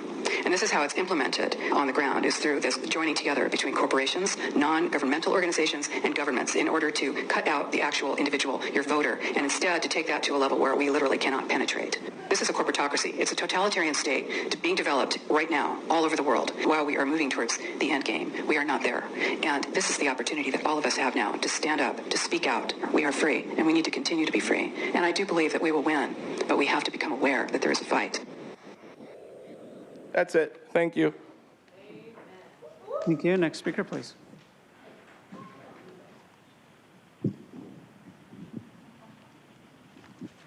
Hermes here. I'm talking about all the issues because, look, if our elections are this porous, you guys are not listening to us. You're listening to your lobbyists, the people that paid to get you in office. And because of you're that, off topic. What is the item that you're speaking all of them. on?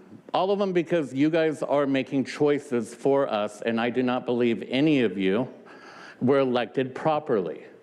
I would like, personal information, information request. I would like to know why, very simply, why you reduced the ballot types for Newsom's election down to 7. Okay, Justin, I'm going to inform you, you are off topic. Please confine your comments to the agenda items. All of the items, were you elected, yes or no? Question. You want to interrupt me, answer my question. Were you elected? No. All right, this is your second By warning. who? You are again No, being warned obviously that not you're the off people. topic. This is. You weren't we're elected on by the people. Consent items, and your comments are unrelated to the agenda items. If you are impeding the orderly conduct of the meeting, if you continue off topic, your time will be forfeited in accordance with the Board Rules of Procedure, Rule number 4E. No, they're so afraid of information on the election that you.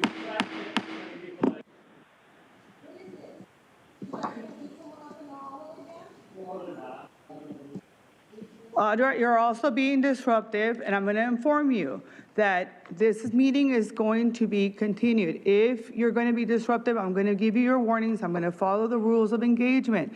If you do not follow the rules, I'm going to read you the guidelines for disrupting protocol, and I'm going to ask you to leave. And if you don't follow the rules, you're going to be asked to leave. You're welcome to stay, follow the protocol, and follow the process. And we're really, no problem. You can go ahead and follow the rules, stay on topic. Go ahead. Next speaker, please. Consuelo, 3.4 million people, a few people get involved in these meetings, and we need more people to show up because these people are in violations left and right. I'm speaking on all of them.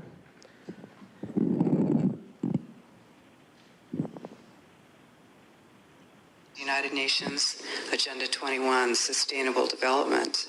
It is the inventory and control plan. Inventory and control of all land, all water, all minerals, all plants, all animals, all construction, all means of production, all food, all energy, all information, and all human beings in the world. Off topic. This is a plan that was agreed to by 179 nations back in 1992.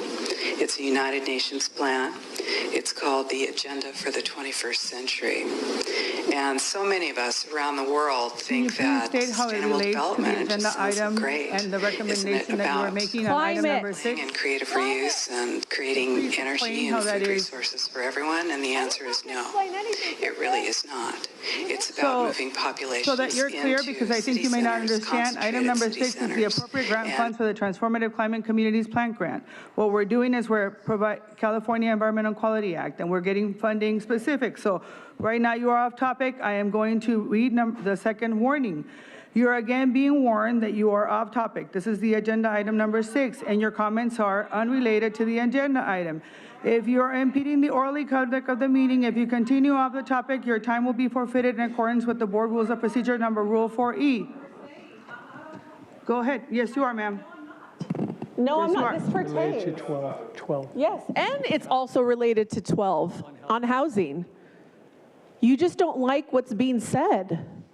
6, 12, you're in total violation. Look at 12, 11, It's not 10. the item on the consent agenda, ma'am. Yes, it is. It pertains to it. You don't get to dictate. You don't get to dictate. You do not get to dictate what the people say up here. That's messed up, girl. Next speaker, please. You are wrong.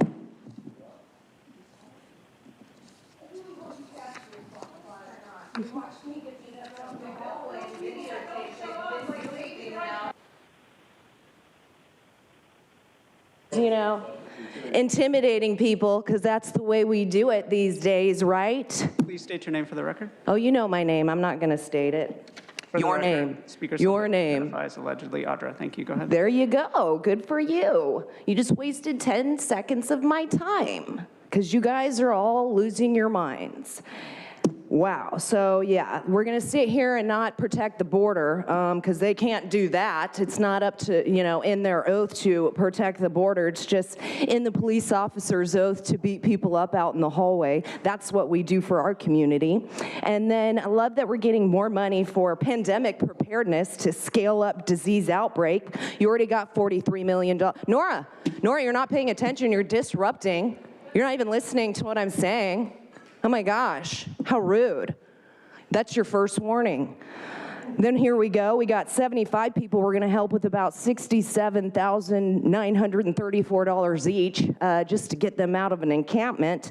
More behavioral health. I love that. I wish the indigenous people would stay away from the government because all they're going to do is take everything that they have and leave them with nothing.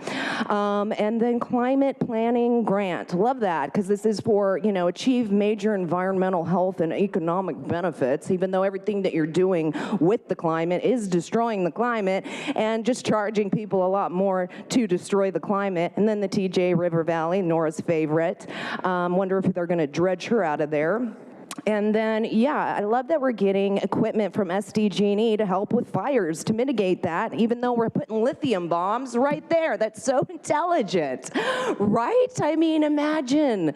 Oh, do they cause fires? Yeah, ones you can't put out. So smart, right? It's so smart that I love that we're doing that. We're bringing hell on earth. It's good, and it'll just be a fire that we'll never be able to put out.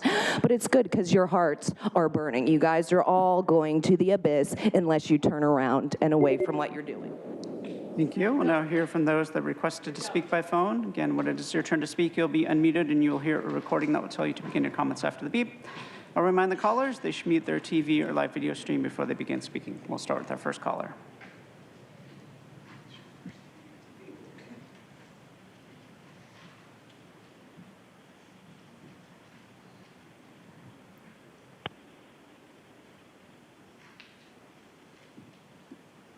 This caller is Paul Henkin. Again, your device might be muted. We'll come back to that caller.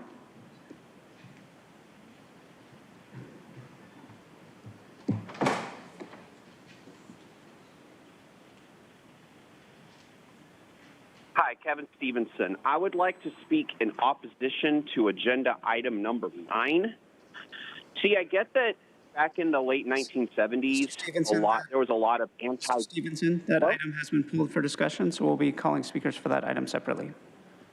Oh, okay. Yeah, sorry. I wasn't able to jump into the meeting so recently, so I missed that part. Okay, no problem. Thank you. Now hear from the next caller.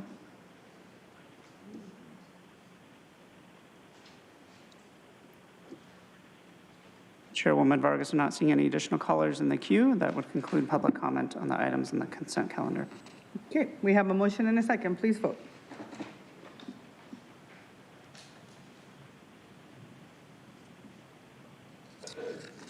Chairwoman Vargas, that motion passes unanimously with all supervisors being present and voting aye. Okay. All right, we're going to go ahead and move on to, for item number 15, it's the Truth Act, and we're going to be hearing that at 5:30 p.m. tonight. The next item on discussion is item number 16, notice of public hearing, community input for fiscal year 2024-2025 annual plan development for the Community Block Grant, Home Investment Partnership, Housing Opportunities for Persons with AIDS, and Emergency Solutions Grant. I'm going to hand it the floor over to our county team for a presentation, 7 minutes. Madam Chair, when are we going to do item 9? Okay. Yeah, Joel, you got to wait.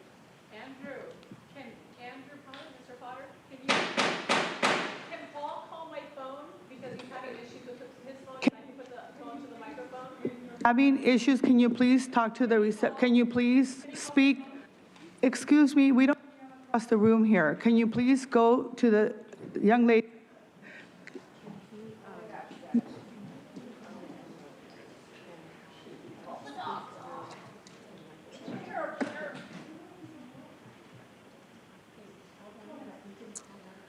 Good morning, Chairwoman Vargas and members of the board. The purpose of today's presentation is to receive community input on the fiscal year 2024-25 annual plan strategy for the County of San Diego's federal entitlement programs. These housing and urban development, or HUD, funded programs bring in over $14 million annually to support housing and community development needs throughout the county. The annual plan strategy is developed with community input and sets priorities for funding activities in the upcoming year's annual plan. The programs included in the annual plan strategy support the 5 strategic domains in the county's framework for ending homelessness. These programs also support the production of affordable units, a critical piece of the county's upcoming housing blueprint. Here with me today are David Estrella, Director, and Kelly Salmons, Deputy Director of Housing and Community Development Services, or HCDS. David? Thank you, Dr. McDonald. Good morning, Chairwoman Vargas and members of the board. HCDS administers 4 entitlement programs. The Community Development Block Grant, which addresses local housing and community development needs. Home Investment Partnerships, which funds the development of affordable housing and rental assistance to low-income households. Emergency Solutions Grant, which provides direct services to persons experiencing homelessness or at risk of homelessness. And Housing Opportunities for persons with HIV/AIDS and their families, which provides housing and services to persons living with HIV/AIDS and their families. To administer HUD entitlement funds, HCDS develops a consolidated plan every 5 years. The consolidated plan describes community needs and establishes goals to address identified needs through HUD funding. The goals established in the current consolidated plan are increase affordable housing opportunities, enhance community infrastructure, prevent and end homelessness, and provide housing and support for individuals with HIV/AIDS. Each year in the 5-year consolidated plan follows an annual cycle. This annual cycle includes 3 stages: the annual plan strategy, the annual plan, and the consolidated annual performance and evaluation report, which is the CAPER. Today's hearing provides an opportunity to receive public comment on the first stage, the annual plan strategy. Priorities identified in the annual plan strategy will be used to guide the development of the fiscal year 24-25 annual plan, which will be presented to your board in spring 2024. I will now pass it over to Kelly to review this year's annual plan strategy. Kelly? Thank you, David. As David mentioned, community input is key to the development of the annual plan strategy and the subsequent annual plan. In August, HCDS conducted a variety of community engagement activities to gather feedback on how to prioritize funding. These activities included an online survey, 5 in-person community forums throughout the region, and 2 virtual community forums. Activities were promoted through stakeholder listservs, social media, County News Center, and the Live Well San Diego Partnership distribution lists. We also utilized the county's new community engagement portal, Engage San Diego County.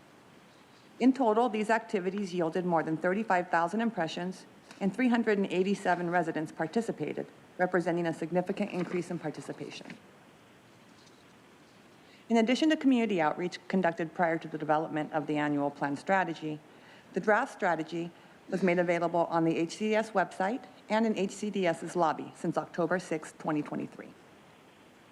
The strategy was publicized through a public notice in the Union Tribune and 6 other local newspapers, as well as posted online in the county's 10 threshold languages. Additionally, HCDS notified more than 8,000 community stakeholders of the draft strategy and hearing date through email. This slide shows a summary of the feedback gathered from the community. The left side shows feedback regarding consolidated plan goals. Participants were asked to rank consolidated plan goals, with 1 being the most important and 4 being least important. Overall, the community identified affordable housing as the most important goal. The right side shows the specific types of projects participants would most like to see funded. These include public supportive services, including mental health and homeless prevention services, community infrastructure improvements to streets and parks, and construction of new housing. The community also noted during discussion that some groups, such as people experiencing homelessness or seniors, disproportionately experience housing problems and should be prioritized. In addition to community feedback, we also received priorities from your board through a questionnaire. Board feedback aligned with community input. Finally, feedback received today will also be incorporated into the 24-25 annual plan.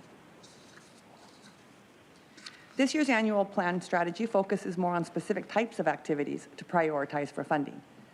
Based on the key themes that emerged through this process, activities will be prioritized for funding if they align to program requirements and provide new affordable housing units, serve groups facing substantial housing instability, such as people experiencing homelessness and seniors on fixed incomes, support services that allow people to remain housed and remove barriers to housing, or create quality of life improvements in low-income neighborhoods through infrastructure or community improvements.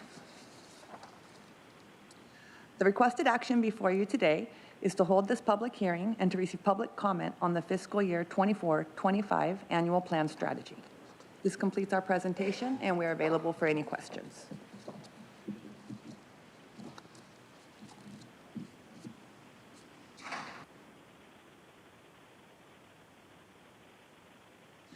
We'll now hear from those that requested to speak on this item, item 16. We have 5 requests to speak, 3 in person and 2 requesting to speak by phone.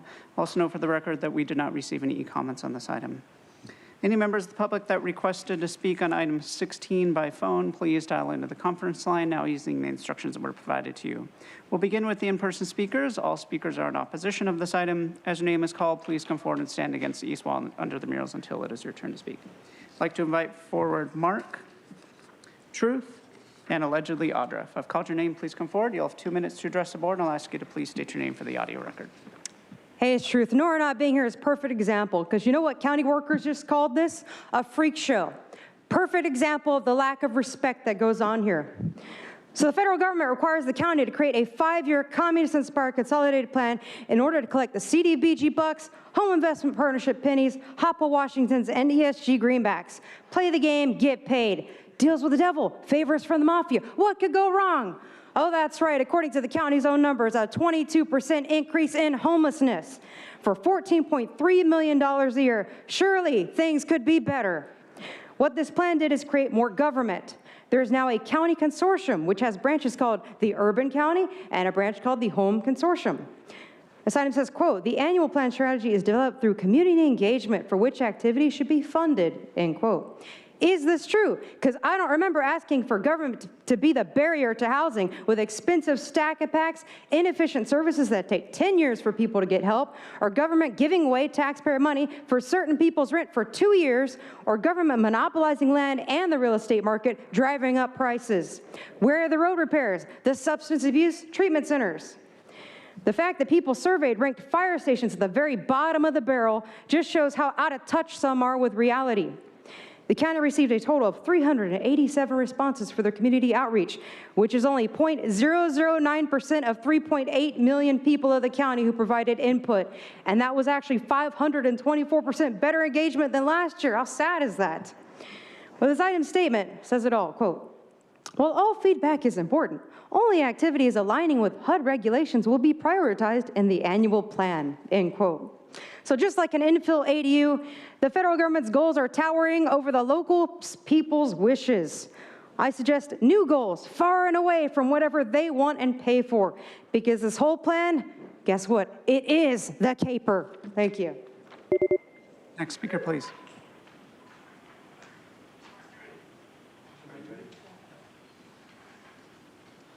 So I'll call for Mark, or allegedly Audra.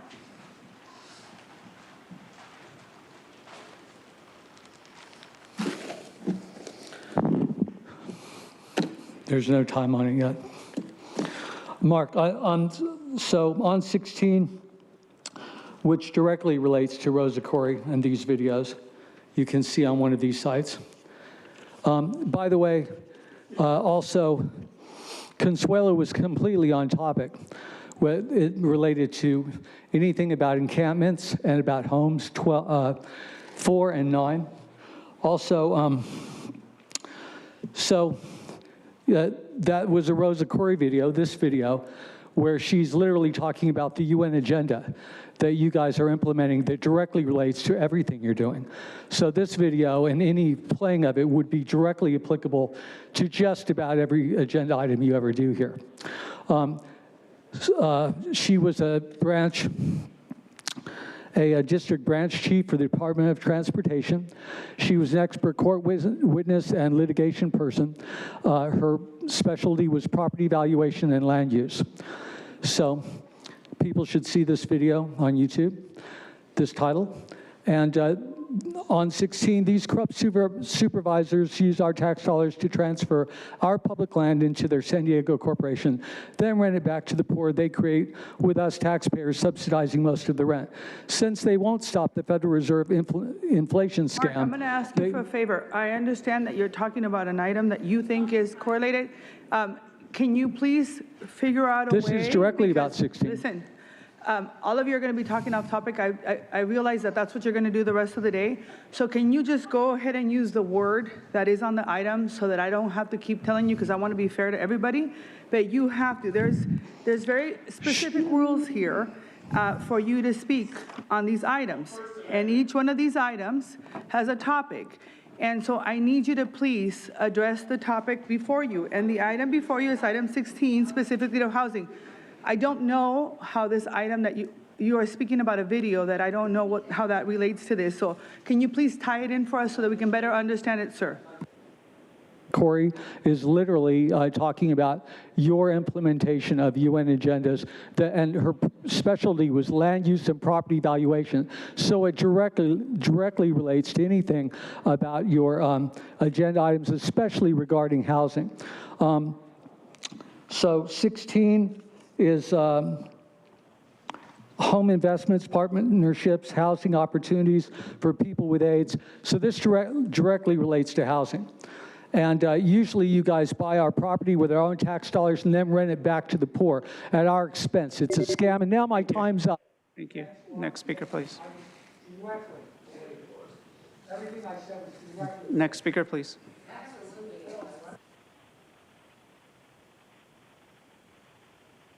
They just aren't educated or just actually don't like to hear the truth of what they're doing being exposed to everybody, right? I mean, because how funny is that? Like, you're so desperate to shut the people up and be like, it's not on topic. You're going to tell me to see, there we go. Nora, I was waiting for that. Does that mean you love me? Is it? Is that love? I bet. So is getting beaten up out in the hallway. That's love. Everything is upside down and inside out. Just like your plans to have housing. What I'd really like to know, and I'm going to find out, is how many billions of dollars you're hiding from San Diego County.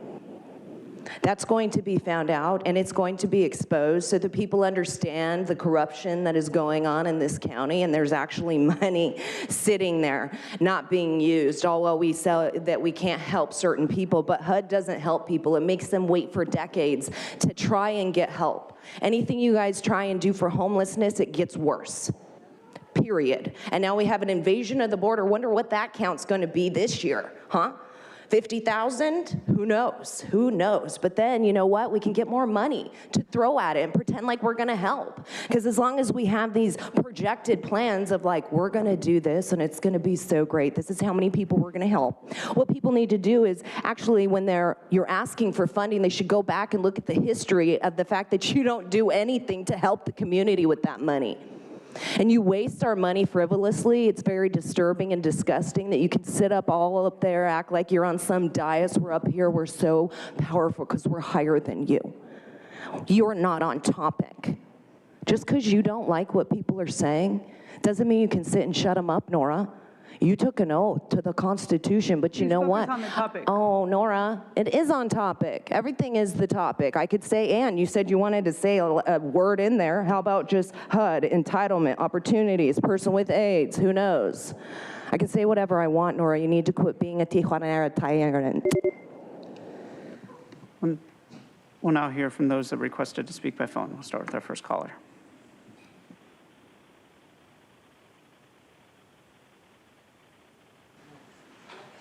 Paul LeBogue, can you hear me now? Yes. Hello? Yes, we can hear you. Can you hear me? Yes. We have a homeless crisis and an affordable homes crisis. Housing with 20 or 30% of the units only that are available to people with really low or no incomes will not solve the crisis. You need more housing units quickly. Maybe 3D printing, as Mark Dorian and I have suggested many, many times. And these units must include a reasonable number for families, not just a few. Putting needed services on site to enhance the dignity of the homeless, like jobs, mental health counselors, nearby police, as I and many others have suggested, is making housing attractive. Just randomly building stack and packs or ADUs, crowding our backyards with inadequate air, light, plants, or fun spaces does not make it attractive. So please consider these in your plans.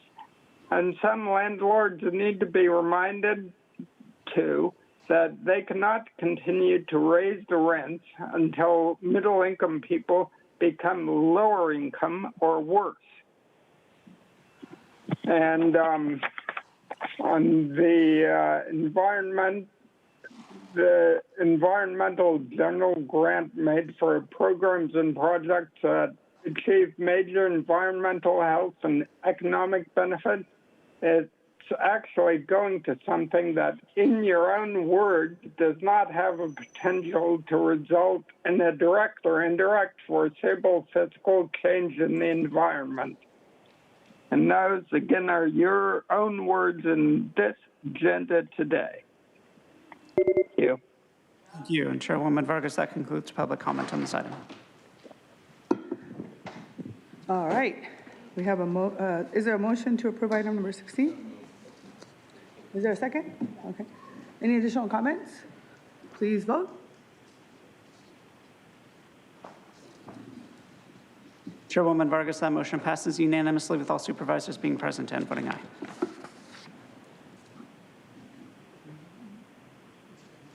Okay. So before we move to item number 17,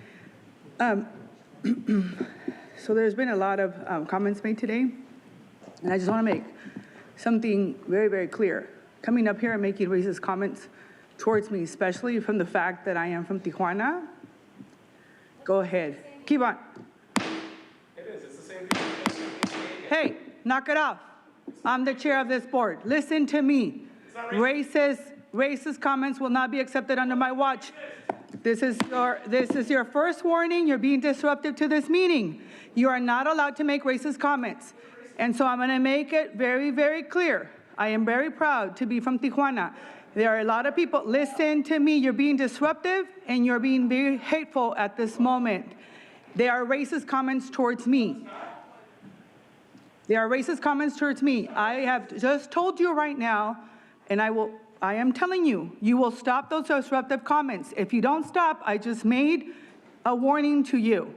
If you do not stop, I will put a stop to this meeting and will not come back until you're gone. So we're going to continue on with this meeting, and we're going to have a conversation about all the wonderful things that we're doing. But you're going to stop using derogatory terms like Tijuanera to describe me.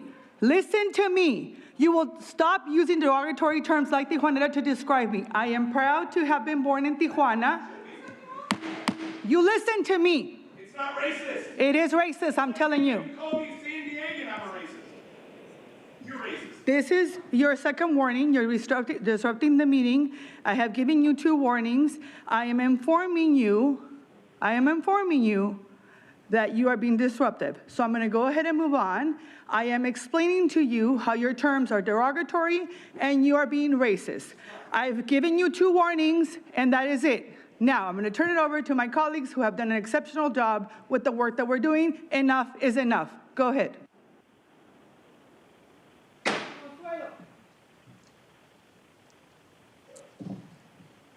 Thank you, Chairwoman Vargas and members of the board.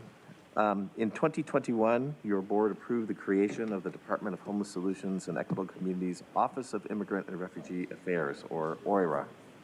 The goal of the department is to build on existing refugee programs and establish a priority of devoting county resources to the community regardless of immigration status.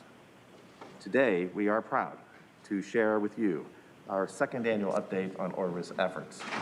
In addition to being a leader in the county's recent response to the humanitarian crisis at the border, OIRA has impacted the lives of thousands of immigrants and refugees through the many programs over the past year. Among the many accomplishments we will highlight is the securing of additional state and federal funds to serve refugees and immigrants in the region. One such funding opportunity that we are seeking approval for today is the Local Immigrant Integration and Inclusion Grant to support the development of a new Welcome Center. I'm joined by our Community Operations Officer for the Department of Homeless Solutions and Equitable Communities, Barbara Jimenez, and the Director of our Office of Immigrant and Refugee Affairs, Lucero Chavez Masillo. I will now hand it off to Barbara. Thank you, Dr. McDonald. Since our last update to the board on August 30th, 2022, which comprised of an overview of the Department of Homeless Solutions and Equitable Communities, including OIRA's accomplishments and efforts have been extensive and innovative. At the core of OIRA's services is the administration of refugee support services, which are provided collaboratively through a network of service providers to support newly arriving refugees with the goal of economic self-sufficiency in the region, and we've served nearly 1,400 refugees since October 2022. In regard to new funding and grants, I am pleased to report that OIRA has been able to secure additional funding, bringing in over $8 million to the region. This funding has supported a variety of new and innovative programming to support immigrants and refugees. This funding also supported the county's first Welcome Center and OIRA's community health workers. And currently, we are developing services to provide housing and utility assistance, as well as support services to Ukrainian families. If new funding is approved today, we will be opening a second Welcome Center. In addition to all of the services that we administer, OIRA also focuses on community engagement. Over the last year, OIRA navigated and hosted over 80 public engagements, participated at numerous outreach events, hosted in-person and virtual listening sessions, and convened groups for planning and information sharing purposes. While OIRA has seen many successes in acquiring new funding and collaborating with the community and stakeholders, they are a small team and have been able to leverage the support of the entire Department of Homeless Solutions and Equitable Communities to actualize and support their efforts. OIRA Director Lucero Chavez Basilio will now go into depth on these efforts and accomplishments. Thank you, Barbara. In 2021, California was home to 10.5 million immigrants, with nearly 27% of the state's population being born outside the United States. This is the highest share of any state and nearly double the rest of the country. The 2021 U.S. Census Bureau also found nearly 23% of San Diego County residents were immigrants or foreign-born, including refugees. Since 2018, the county has resettled over 12,600 newly arrived federally designated refugees, making San Diego County one of the largest recipients of refugee arrivals in California. I would like to highlight our largest program, Refugee Support Services, also known as RSS, which comprise of 4 different programs assisting new refugees achieve self-sufficiency. Within the Welfare to Work programs, which provide employee support services countywide, over 240 refugees have received support services. Our vocational English as a second language program focuses on supporting refugees in acquiring the necessary skills to obtain a job and/or upgrade their current employment status, and it had over 200 eligible refugees participate. Through our Work Readiness Exchange program, over 500 refugees have participated in on-site and e-learning trainings focused on conflict management, communication strategies, and life and job-related skills. And lastly, over 380 refugees were served under the Elder Multicultural Access and Support Services Program, which assists older refugees through outreach, advocacy, engagement, and education. I will now highlight some of the newest services and programs that have been created or leveraged with the additional $8 million of funding received over the last year. As of August 2023, over 20 housing industry professionals have participated in the Landlord Education Program that was created to reduce the challenges refugees have renting in San Diego and educating landlords on the Afghan refugee resettlement process and relevant anti-discrimination legislation.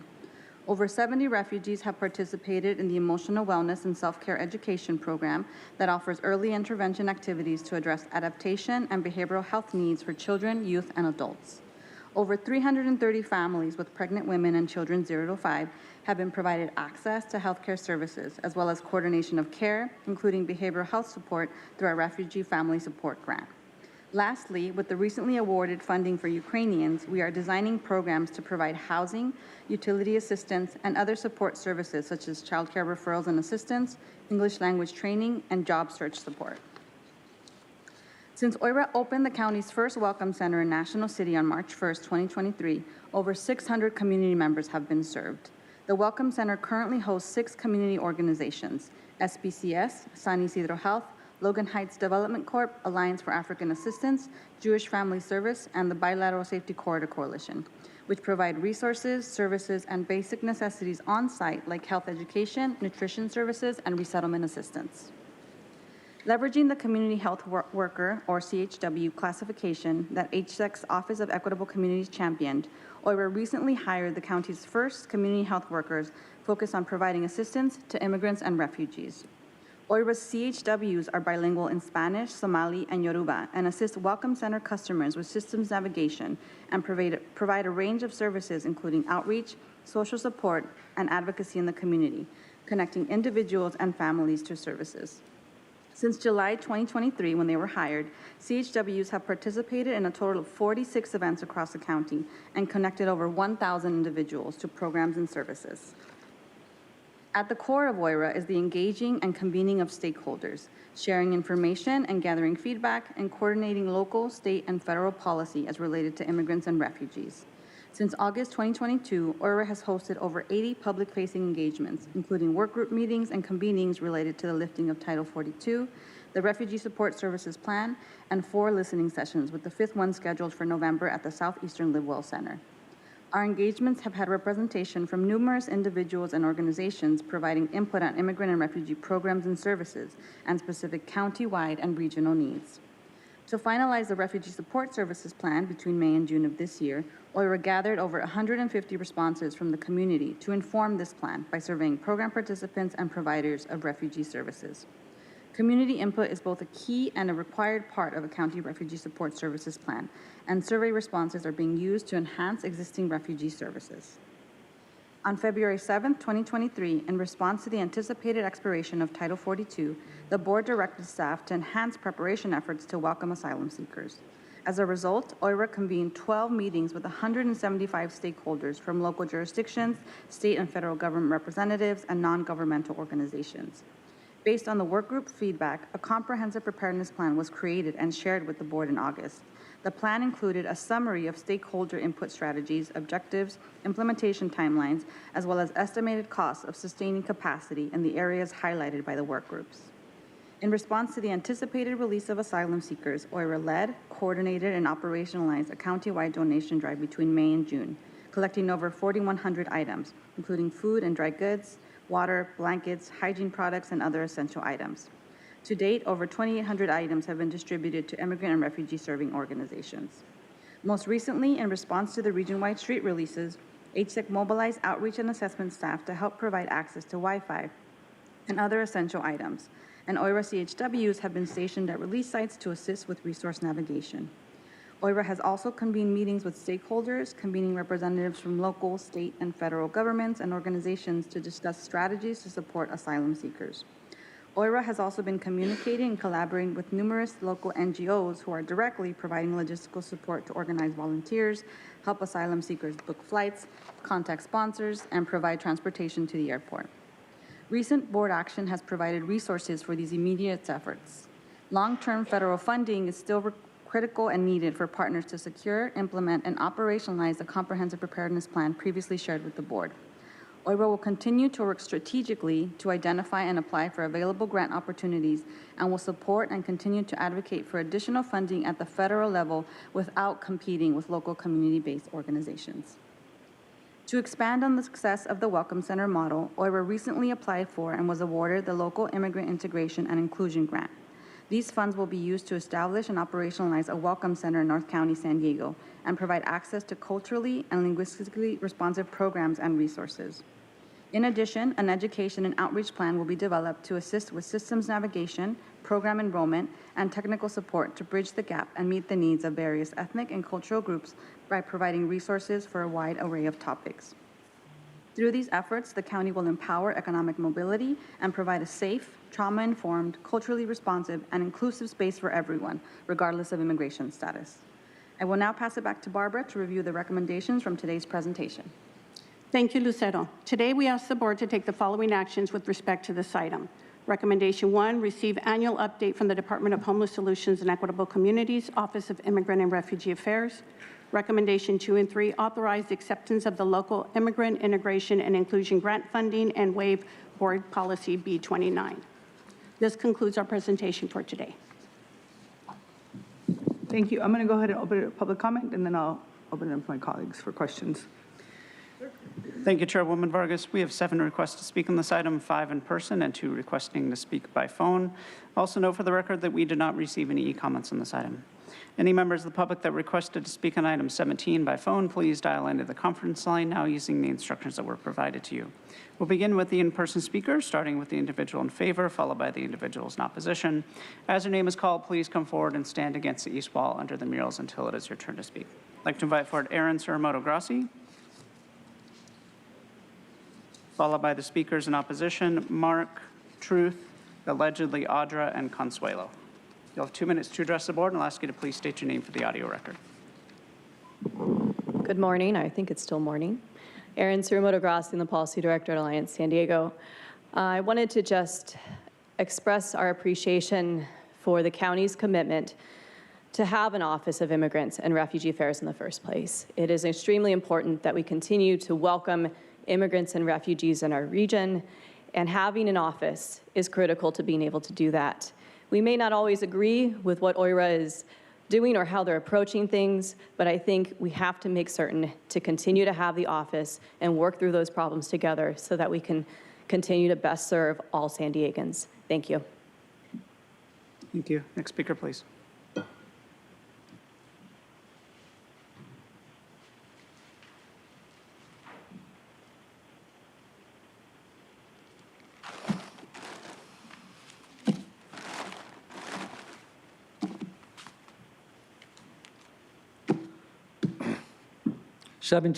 Mark, 17, legal crossings topped a daily average of more than 8,000 last month, and you are inspiring more to cross illegally every day. San Diego city shelters have been overwhelmed with as many as 500 new arrivals each day. You have a lot of gall helping illegal invaders before our homeless citizens are taken care of here. Where is the Welcome Center for our homeless? I have told you many times how to 3D print structures to house them for a tiny fraction of what you spend to constantly fail. See this YouTube video title and these times. This agenda item is insulting to the migrants who have entered legally and share our values. Through Sandag, Nora is openly promoting UN agendas to make us the North American Union, where we have no rights, only privileges.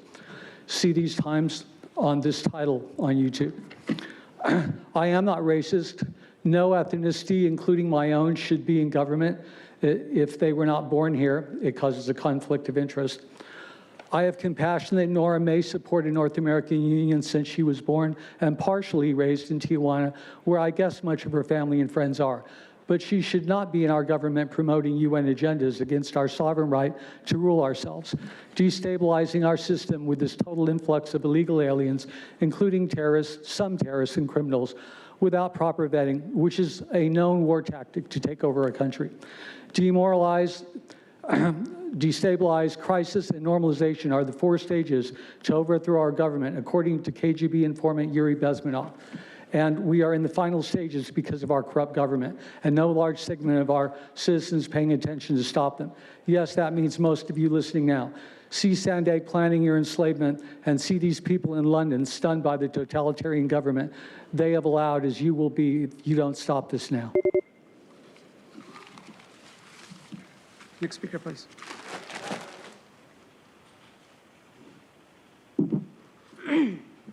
Truth, I actually love the mission right at the beginning of this item. Quote, the San Diego County Board of Supervisors established the Office of Immigrant and Refugee Affairs to establish a priority of devoting county resources to the community regardless of immigration status, end quote. That amounts to open theft of San Diegans' money. Money stolen from Americans, blood, sweat, and tears of hard work to be given away to those who are not American. And those people who receive that money or expensive services for nothing may get the wrong impression that this country is an endless resource to be sucked dry, rather than understanding the reality that nothing's free and everything worth having must be earned. It's also a spit in the face to every person who saved money and went through the painfully slow process of coming to this country legally. So let's just be real here. If someone's immigration status is illegal, then they're owed nothing other than humane deportation. If they're a legitimate refugee, there's plenty of services in existence. In fact, this is almost an insult to their hard work and dedication. But now Newscom is giving over $430,000 of California's money to get a welcome all unprocessed and unvetted center in North County to coincide perfectly with the floodgates being opened. What a coincidence. And I heard about helping Ukrainian refugees. What about the Palestinian refugees? Luckily, they're loyal. They probably won't leave. And these supervisors want to waive fee recovery of $101,000 on the project so it can run the American taxpayers into even more debt. Add all of that to the news that Newscom and David Alvarez now made the way for Mexicans to pay in-state tuition for American college, while they want people like myself to pay out of state. Very rude. There's nothing in this item that helps San Diego County thrive. This spending is not sustainable, will not result in a resilient future, and therefore is unjust, inequitable, and is exclusive to Americans. So I urge you to go against it. Support legal refugees. That is my only ask. Thank you. Next speaker, please. Consuelo. So yes, question, how can we welcome refugees when we can't even take care of our own? Yeah, whatever happened to Project 25, were you able to look into that? It was very successful for our homeless population. 100% success rate, look at that. They were, their funds got taken away for something minimal like insurance or I don't know. Anyways, but yep, that's government. They want us all dependent on them. Speaking of Ukraine, I was shopping one day and I noticed this older man walking around the produce and looking at the apples as if, you know, and then looking at the price, and it broke my heart. It broke my heart. He put the apples back. He had a basket of a cup of noodles, and I kind of noticed he wasn't from our country, but I wasn't sure. And I asked him where he was from, and he said, sorry, no English, Ukraine. And I'm like, all right. And in my mind, I'm like, well, aren't they taking care of these people? Like, isn't the county supposed to be doing something? Because they sure, you know, talk good game as if they are taking care of these people. Well, I ended up buying his groceries and the apples that he put back, and he didn't expect that. But the thing is that it's up to every one of us to do this. How many of you go out downtown to break bread with our homeless? You just send people and from that are. Thank you. Next speaker, please. Break bread with the homeless, it's illegal. Can't give them food, that would be wrong. So Nora, just want to make sure, is it racist to close? Can you please state your name for the audio record? Your name. Thank you. Your name on the speaker slip indicates Audra. Thank you. You're welcome, yes, you can read very well. Nora, is it racist to close the border? I don't know, you're determining what's racist. So you're gonna ignore it? Good, it's good, getting under your skin.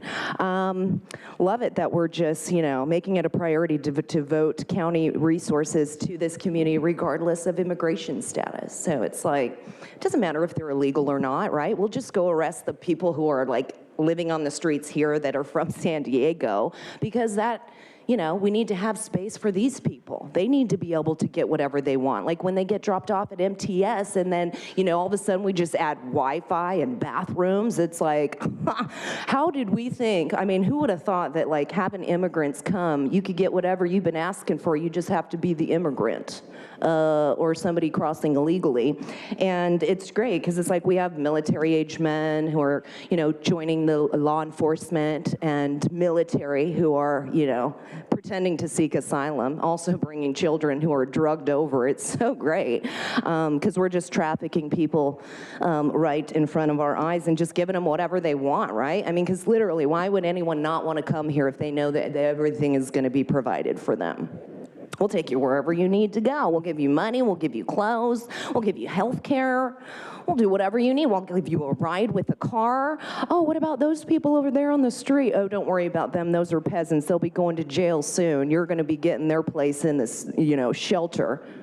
It's really disturbing the things that you guys do to act like you're helping the community when you're making the community suffer with everything that you do, and you're taking our money to destroy our lives. All while you guys hoard like billions of dollars in this county. It's so great. Oh my gosh, it's funny. It's funny because you guys think we don't see what you're doing.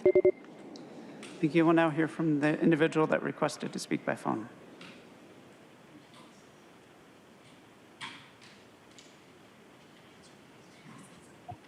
All abold. Is this an immigration crisis or what? The Office of Immigrant and Refugee Affairs was established on June 8th in response to the huge number of immigrants who are being bused or flown into the county.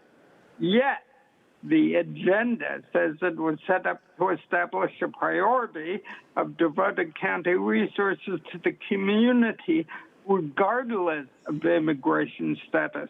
We need to stay on target. Here, you're getting grants specifically to serve as a hub for services, resources, and immigrant information for immigrants and refugees. Let's not blow it by prioritizing service regardless of immigration status. You say that you want to establish and operationalize a welcome center in North San Diego County. If you want to help county residents, and if it is possible, I would suggest setting up a welcome center in South County as well. Another suggestion, please brief the sheriffs who handle these people, the deputies, on proper de-escalation and nonviolent response techniques to avoid the recurrence of last year's violent handling of people like Audra Morgan. In closing, I note that you accepted a grant of 16,000 Slurpees from 7-Eleven. Sounds like a lot of sugar, unhealthy. I imagine there'll be a lot of immigrants saying, no, we don't want this. Maybe they'll leave San Diego County alone that way. Thanks. Thank you. Chairwoman Vargas, that concludes public comment on this item. Thank you. I'm happy to make a motion to support Vice Chair Lawson-Remer. Yeah, happy to second. I just want to say, first of all, thank you so much for coming and telling us all the work that you're doing. It was something I had asked about, and it's really great to see the numbers and the impact that we're having in our community. And I also really want to thank our chair for her leadership in moving this office forward in general and all of the various initiatives that it has been advancing. I think we have a lot more work to do, but I definitely think we're going in a really, really positive direction, and I'm just really inspired to see, the work that we're doing to welcome people to San Diego County and really be a resource for immigrants here in our community. So thank you to the team, thank you to the staff, and thank you to our chairwoman. Thank you. And I just want to say thank you for all the work that all of you have been doing. I know this is a new office that part of what you all have been doing in this last year is really trying to create a structure, but it's tough to create a structure when you're also trying to really work with everyone to supplement a lot of the work that has been taking place. And I know that as you're creating that structure, you're also supplementing a lot of what folks think we should be doing versus what the goal of the office would be. So I'm glad that you're sharing a lot of that information and that you're working closely with the different organizations on the ground that are moving forward this work. So thank you, Helen and the rest of the team for being boots on the ground. I know that many of you are spending a lot of hours making sure that, particularly right now, because I don't want to make it specifically about this humanitarian crisis, I want to talk about all the other things that you're doing, which is helping and being a support for a lot of the folks who just really don't know about the services that are available for them, and many of the permanent residents that are here that are having to navigate through the system as well. And so I am grateful for all of you and excited about the North County Center, which will also be providing cultural and linguistic responsive services as well. So thank you for that. We have a motion and a second. Please vote.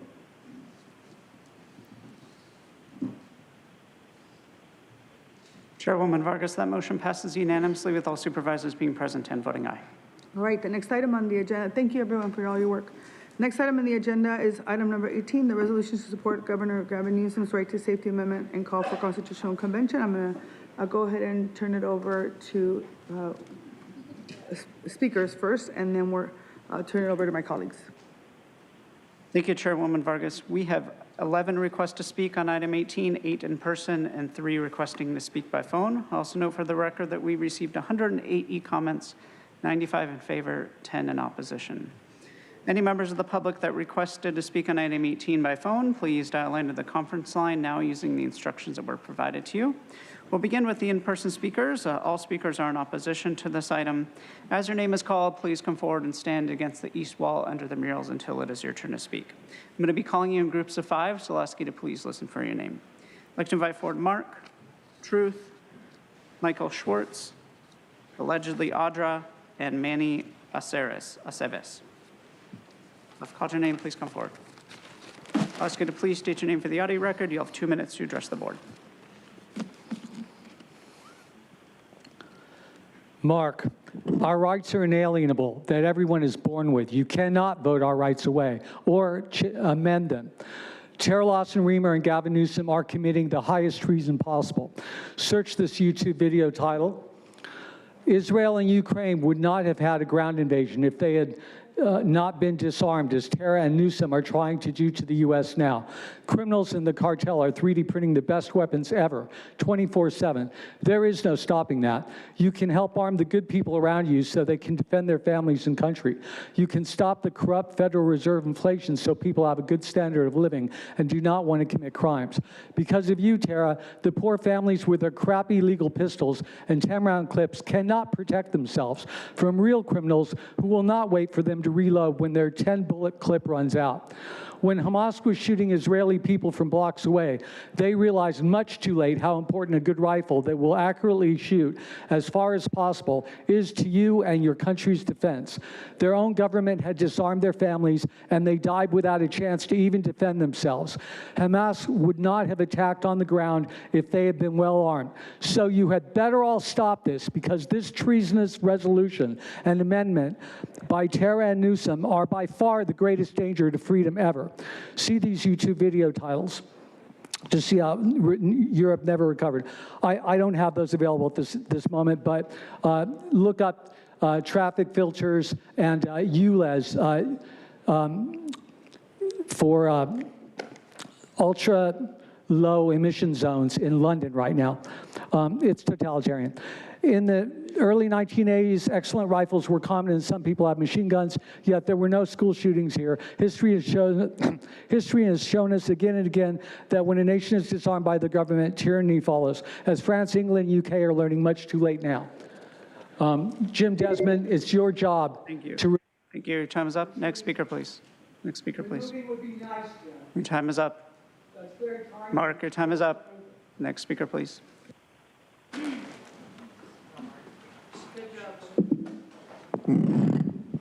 Truth, are Americans correct to be concerned about their creator-endowed rights? Let's hear what future inputted Supervisor Monica said on October 18th.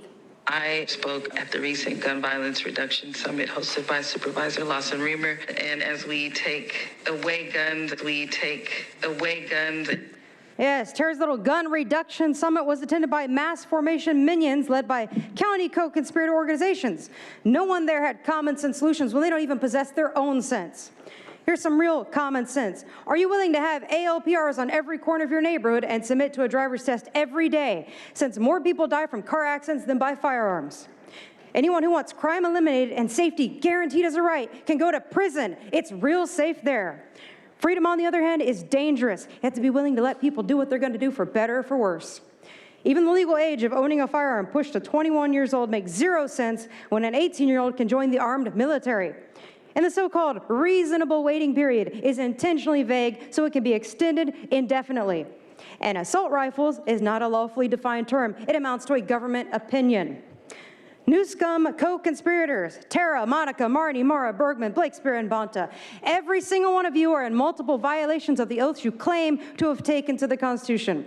And last I checked, history say 1920s Soviet Union, 1930s Germany, 1950s China, 1970s Cambodia, 1970s Uganda, and even 1990s Australia. The government being in charge of safety has never ended well.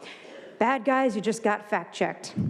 The reality is that a constitutional convention gives the ability to people in government to go behind closed doors and decide without public input what rights are going to go into the garbage.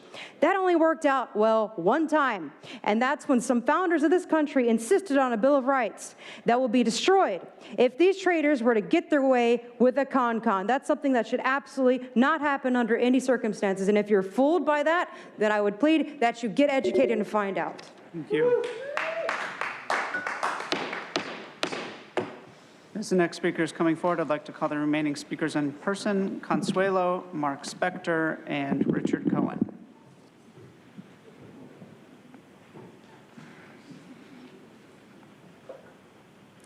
Hi, my name is Michael Schwartz. I'm here to represent San Diego County gun owners. We are in opposition of this resolution because we are in opposition of the idea of the 28th Amendment. It's being presented as strengthening the Second Amendment and not gutting the rights that the Second Amendment protects, and that's completely and totally false and untrue. At best, it's a misrepresentation of what the 28th Amendment will do. Just before we even get into the details of it, if you could do the things that the 28th Amendment would do without the 28th Amendment, you know, or if you couldn't do it, rather, because of the Second Amendment, then clearly the amendment is changing the Second Amendment. By no way is it strengthening it if the Second Amendment is protecting certain rights and the 28th Amendment is taking those rights away. The idea that this will somehow improve safety, you know, I'm here to talk for the 1 million to 3 million people per year who use a firearm to stop or prevent a violent crime. Depending on which study and which definition of a defensive gun use you use, between 1 million and 3 million times per year somebody uses a firearm to defend themselves. And the 28th Amendment would cut into their ability to do that. Raising the federal minimum age to purchase a firearm from 18 to 21 is simply taking away the civil rights of adults under the age of 21. And then, of course, the assault weapon ban portion of it is simply just banning guns. But the most concerning part is, back in June, the governor's statement said that additionally, the 28th Amendment will affirm Congress, states, and local governments can enact additional common sense gun safety regulations that save lives. That is a blank check to do whatever you want when it comes to gun regulations. And that's clearly a violation and cutting into the Second Amendment. Thank you for your time. Next speaker, please.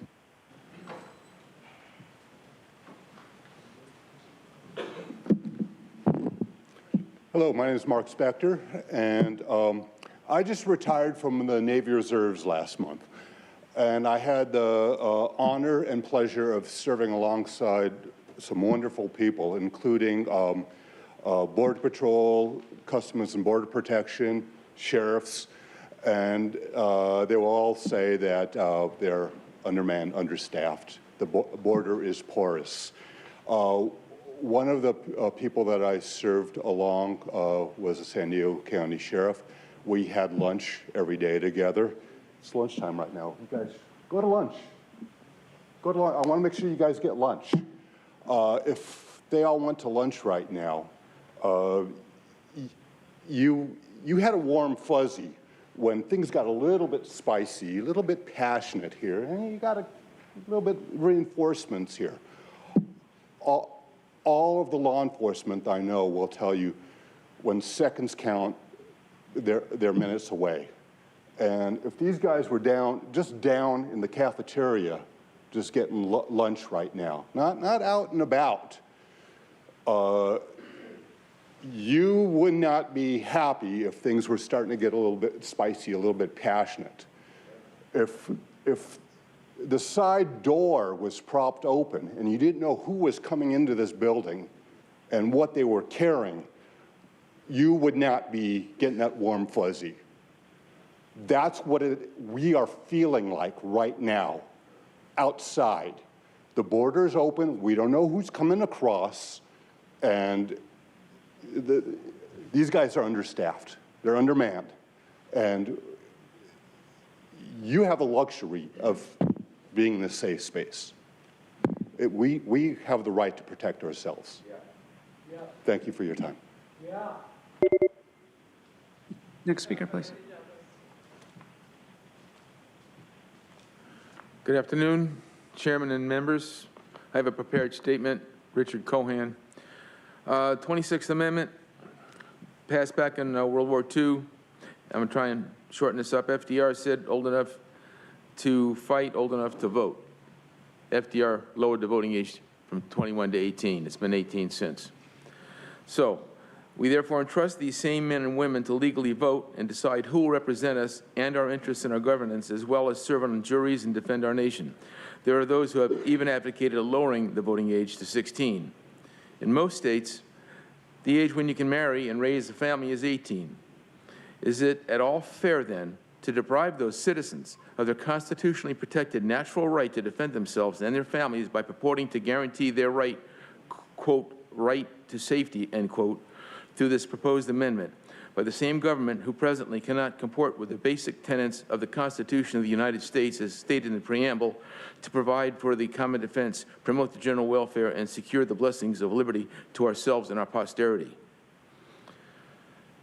Benjamin Franklin noted, "They who give up essential liberty to obtain a little temporary safety deserve neither liberty nor safety." He also mentioned that an ounce of prevention is worth a pound of cure. When various entities concentrate on the prevention to the exclusion of intervention, the extreme violence continues to cause irreversible harm. What needs to be addressed is what can be done to stop criminal violence when prevention fails, which it has done multiple times over the last 50 years, despite all legislative attempts to stop it. One thing is for certain, there's no one more motivated to stop imminent violence as is the person to whom that violence is directed. These are the times when a pound of cure is necessary as an immediate defensive action to stop the threat by any and all legal means. Disarming the lawful certainly will not ensure their safety. As your constituent... Thank you. Thank you. Thank you, sir. Your time is up. Next speaker, please.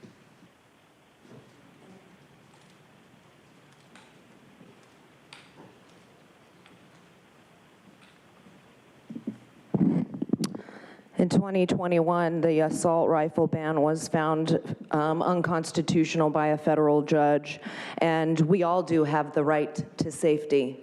And this is actually impeding on... I'm going to ask you to state your name for the record. I paused your time. The name that's listed on your speaker slip. Allegedly, Audra. Thank you. You're welcome, Andrew. Thank you for stopping my time. Yeah, so what is happening is you're like, we're not going to infringe on the Second Amendment. We're just going to create another amendment that does that. So smart. And I love that, 18 to 21, it's like kids can now be like 6 and totally, cut their genitalia off. It's cool, but they can't like buy a gun, right, or vote or drive. I mean, that's so weird. But it's crazy because it's like with the border crossing, like the other speakers have said, and having terrorists come across, we have every right to protect ourselves.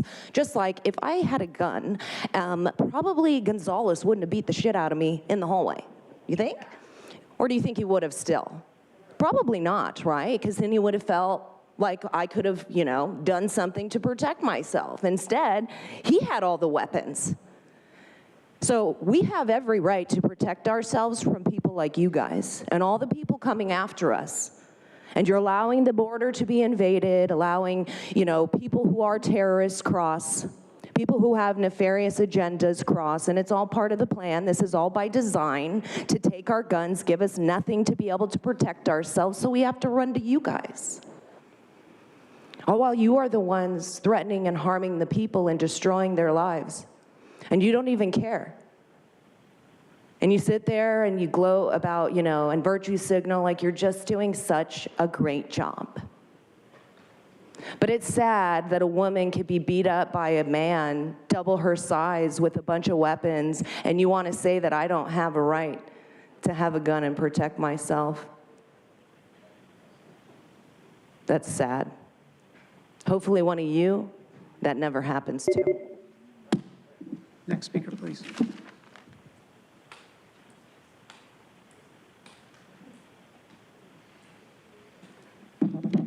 Consuelo. Humans actually believe that it is government that gives them their rights. Every constitution in the world is a code of conduct for governments to follow, to ensure, protect, defend, vindicate, and uphold those rights, our rights. The government does not give us our rights. The government is obliged to protect those rights. Authority. There is no authority on earth that can rightfully govern your life. Born in this world, you and you alone control your eyes, your ears, tongue, hands, and your mind. All authority which claims to be able to dispose of you and your abilities is deceit. You were born in this world so that you might have the free agency of life. Life is liberty. With liberty and the faith in this world, you can learn and do anything. Anyone who tells you that you must yield your mind, body, your possessions to authority is evil. Understand that the choices made of your own free will are not evil. There is nothing wrong with sacrifice if it is made willingly. But sacrifice without choice is not sacrifice. It is slavery. Authority always places demands on people by force. Authority never asks permission. Yes, I'm on topic. We are from a tribe that will bring great change to this planet. It has already begun. The great wheels of renewal are already shifting. It's time for the people to claim their sovereignty. If government can suspend your rights anytime it deems something is a crisis, you don't have rights. You have permissions. That's all she wrote. Thank you. We'll now hear from the individuals that requested to speak by phone. When it is your turn to speak, you'll be unmuted and you'll hear a recording that will tell you to begin your comments after the beep. I'll remind the callers they should mute their TV or live video stream before they begin speaking. We'll start with our first caller.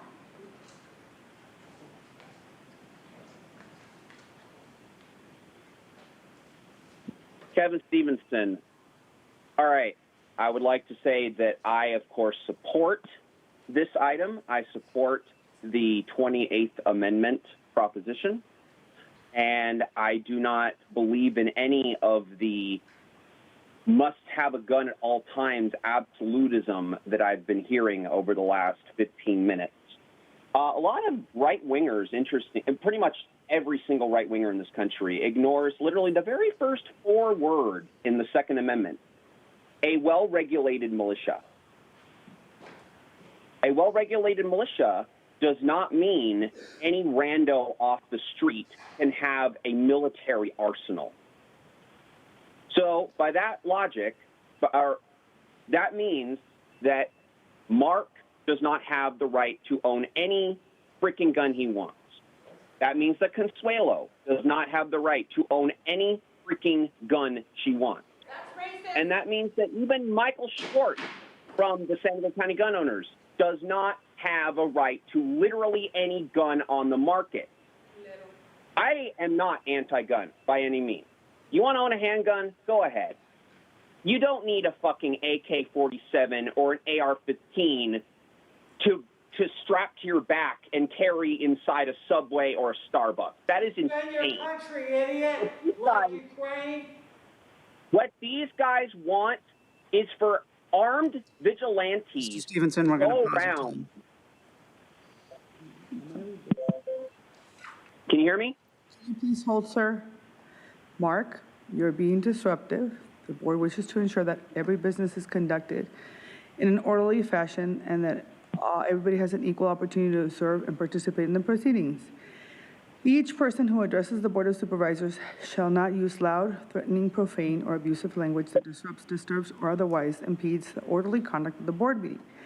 Any such language or any other disorderly conduct that disrupts, disturbs, or otherwise impedes the orderly conduct of the board meeting is prohibited. This is, I think you're I mean, official, what, 9th time I tell you to stop disrupting the meeting, so I'm going to give you a second official warning, Mark. Please stop disrupting the meeting. And the third one, I'm going to ask you to leave the meeting. Is that clear? All right. Go ahead, sir. Okay, just to finish up this comment. So the reality is we've been seeing tons of mass shootings over the last few years. We've been losing kids left and right to gun violence. And this is extremely preventable. Every country in the world has mental health problems. Not every country in the world has this level of gun violence. So the problem is not mental health, the problem is not culture, it's the gun. Thank you. We'll now hear from the next caller.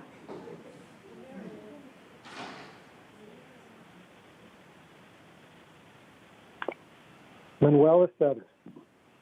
Good morning. I'm a husband, father, grandfather, mentor. I'm also a protector. It's in my blood. My grandfather lived in Mexico during the revolution, and his family was constantly victimized by bandits and federales.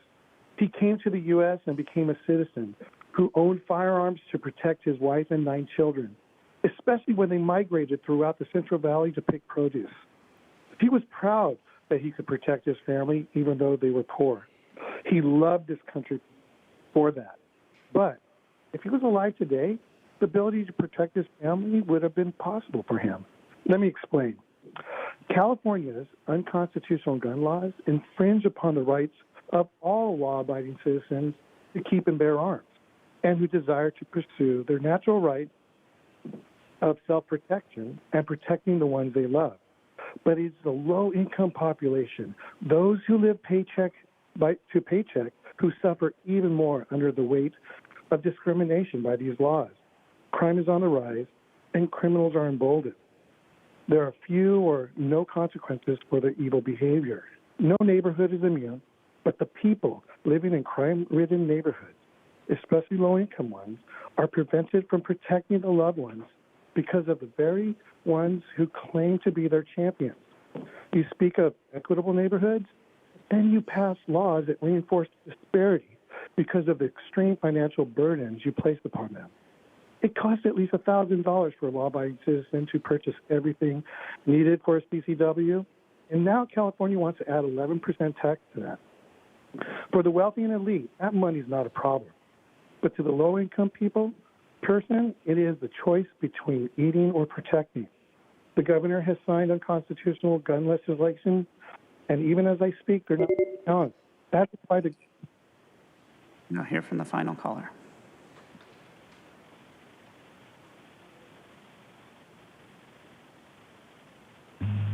Paula Bold. I guess your civics class didn't cover the constitutional conventions. Newsom's neither. But a constitutional convention is where everything is on the table.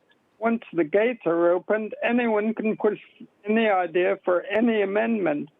Maybe someone will set stricter guidelines on criticizing government. I know the chair would like that. Due process restrictions, the sheriff would like that. Maybe we can even get a truly independent doctor to evaluate the press. You don't need a convention to circulate an amendment around between the states. Moreover, the statement that this action would leave the Second Amendment unchanged is totally disingenuous. Of course, it's a separate amendment, but it affects the Second Amendment and a few others too. It's best left out of future remarks on this subject. The resolution needs rework badly. You say 110 deaths daily, but you should specify where, because later you mentioned how low San Diego's death rate is. I don't know why it mentions CDC gun statistics. People are a lot more likely to report gun violence to law enforcement. Does the proposed resolution or amendment, by the way, address the issue of not locking up guns, which has resulted in several really young people, like the 1-year-old in Fallbrook, who was shot by his sister. But no, the board letter admits in February of 2022, firearms were required to be safely stored in the unincorporated areas with a trigger lock or locked away with a container. And Chairwoman Vargas, that concludes public comment on this item. Thank you. Vice Chair Lawson-Remer. Hi, thank you so much. I'd like to make a motion for this item. San Diego families feel the effects of gun violence every single time there's another tragedy, another tragic shooting in one of our schools or parks, or any part of our community where people are too often victims of senseless gun violence. And when you look at the data, it's really clear that common sense gun safety regulations save lives. California leads the way nationwide in terms of thoughtful, common sense gun safety regulations. And as a result, our death by gun violence is 42% lower per capita than the rest of the country. It's a pretty extraordinary statistic. And so I am very hopeful with Governor Newsom's proposal regarding the 28th Amendment. It proposes and outlines some extremely common sense gun safety measures that we know work. We're talking about really basic things like making sure that you have to have a background check, that someone who has been convicted of felonies or has a history of mental illness can't just walk into a gun shop and walk out with a gun. We're talking about other kinds of very simple regulations like saying you can't buy an assault weapon, that weapons of war are not meant for hunting deer in the forests of San Diego County. It seems very, very obvious. We know that all of these deaths that we have been mourning for so long, the vast majority are perpetrated by assault weapons.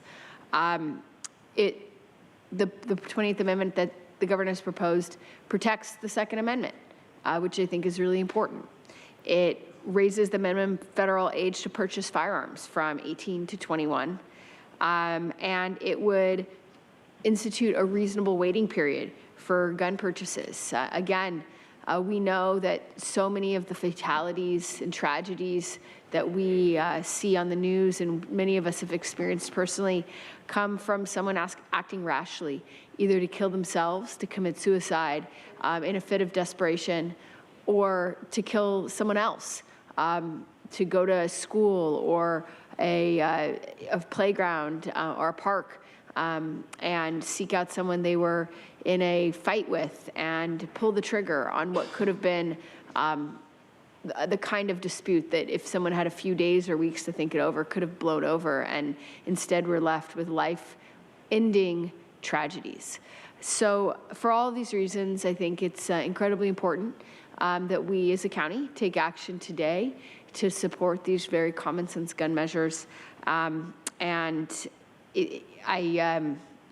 don't think we could ever imagine that one step forward or one action is going to, on its own, be able to address the rising tide of gun violence in our country.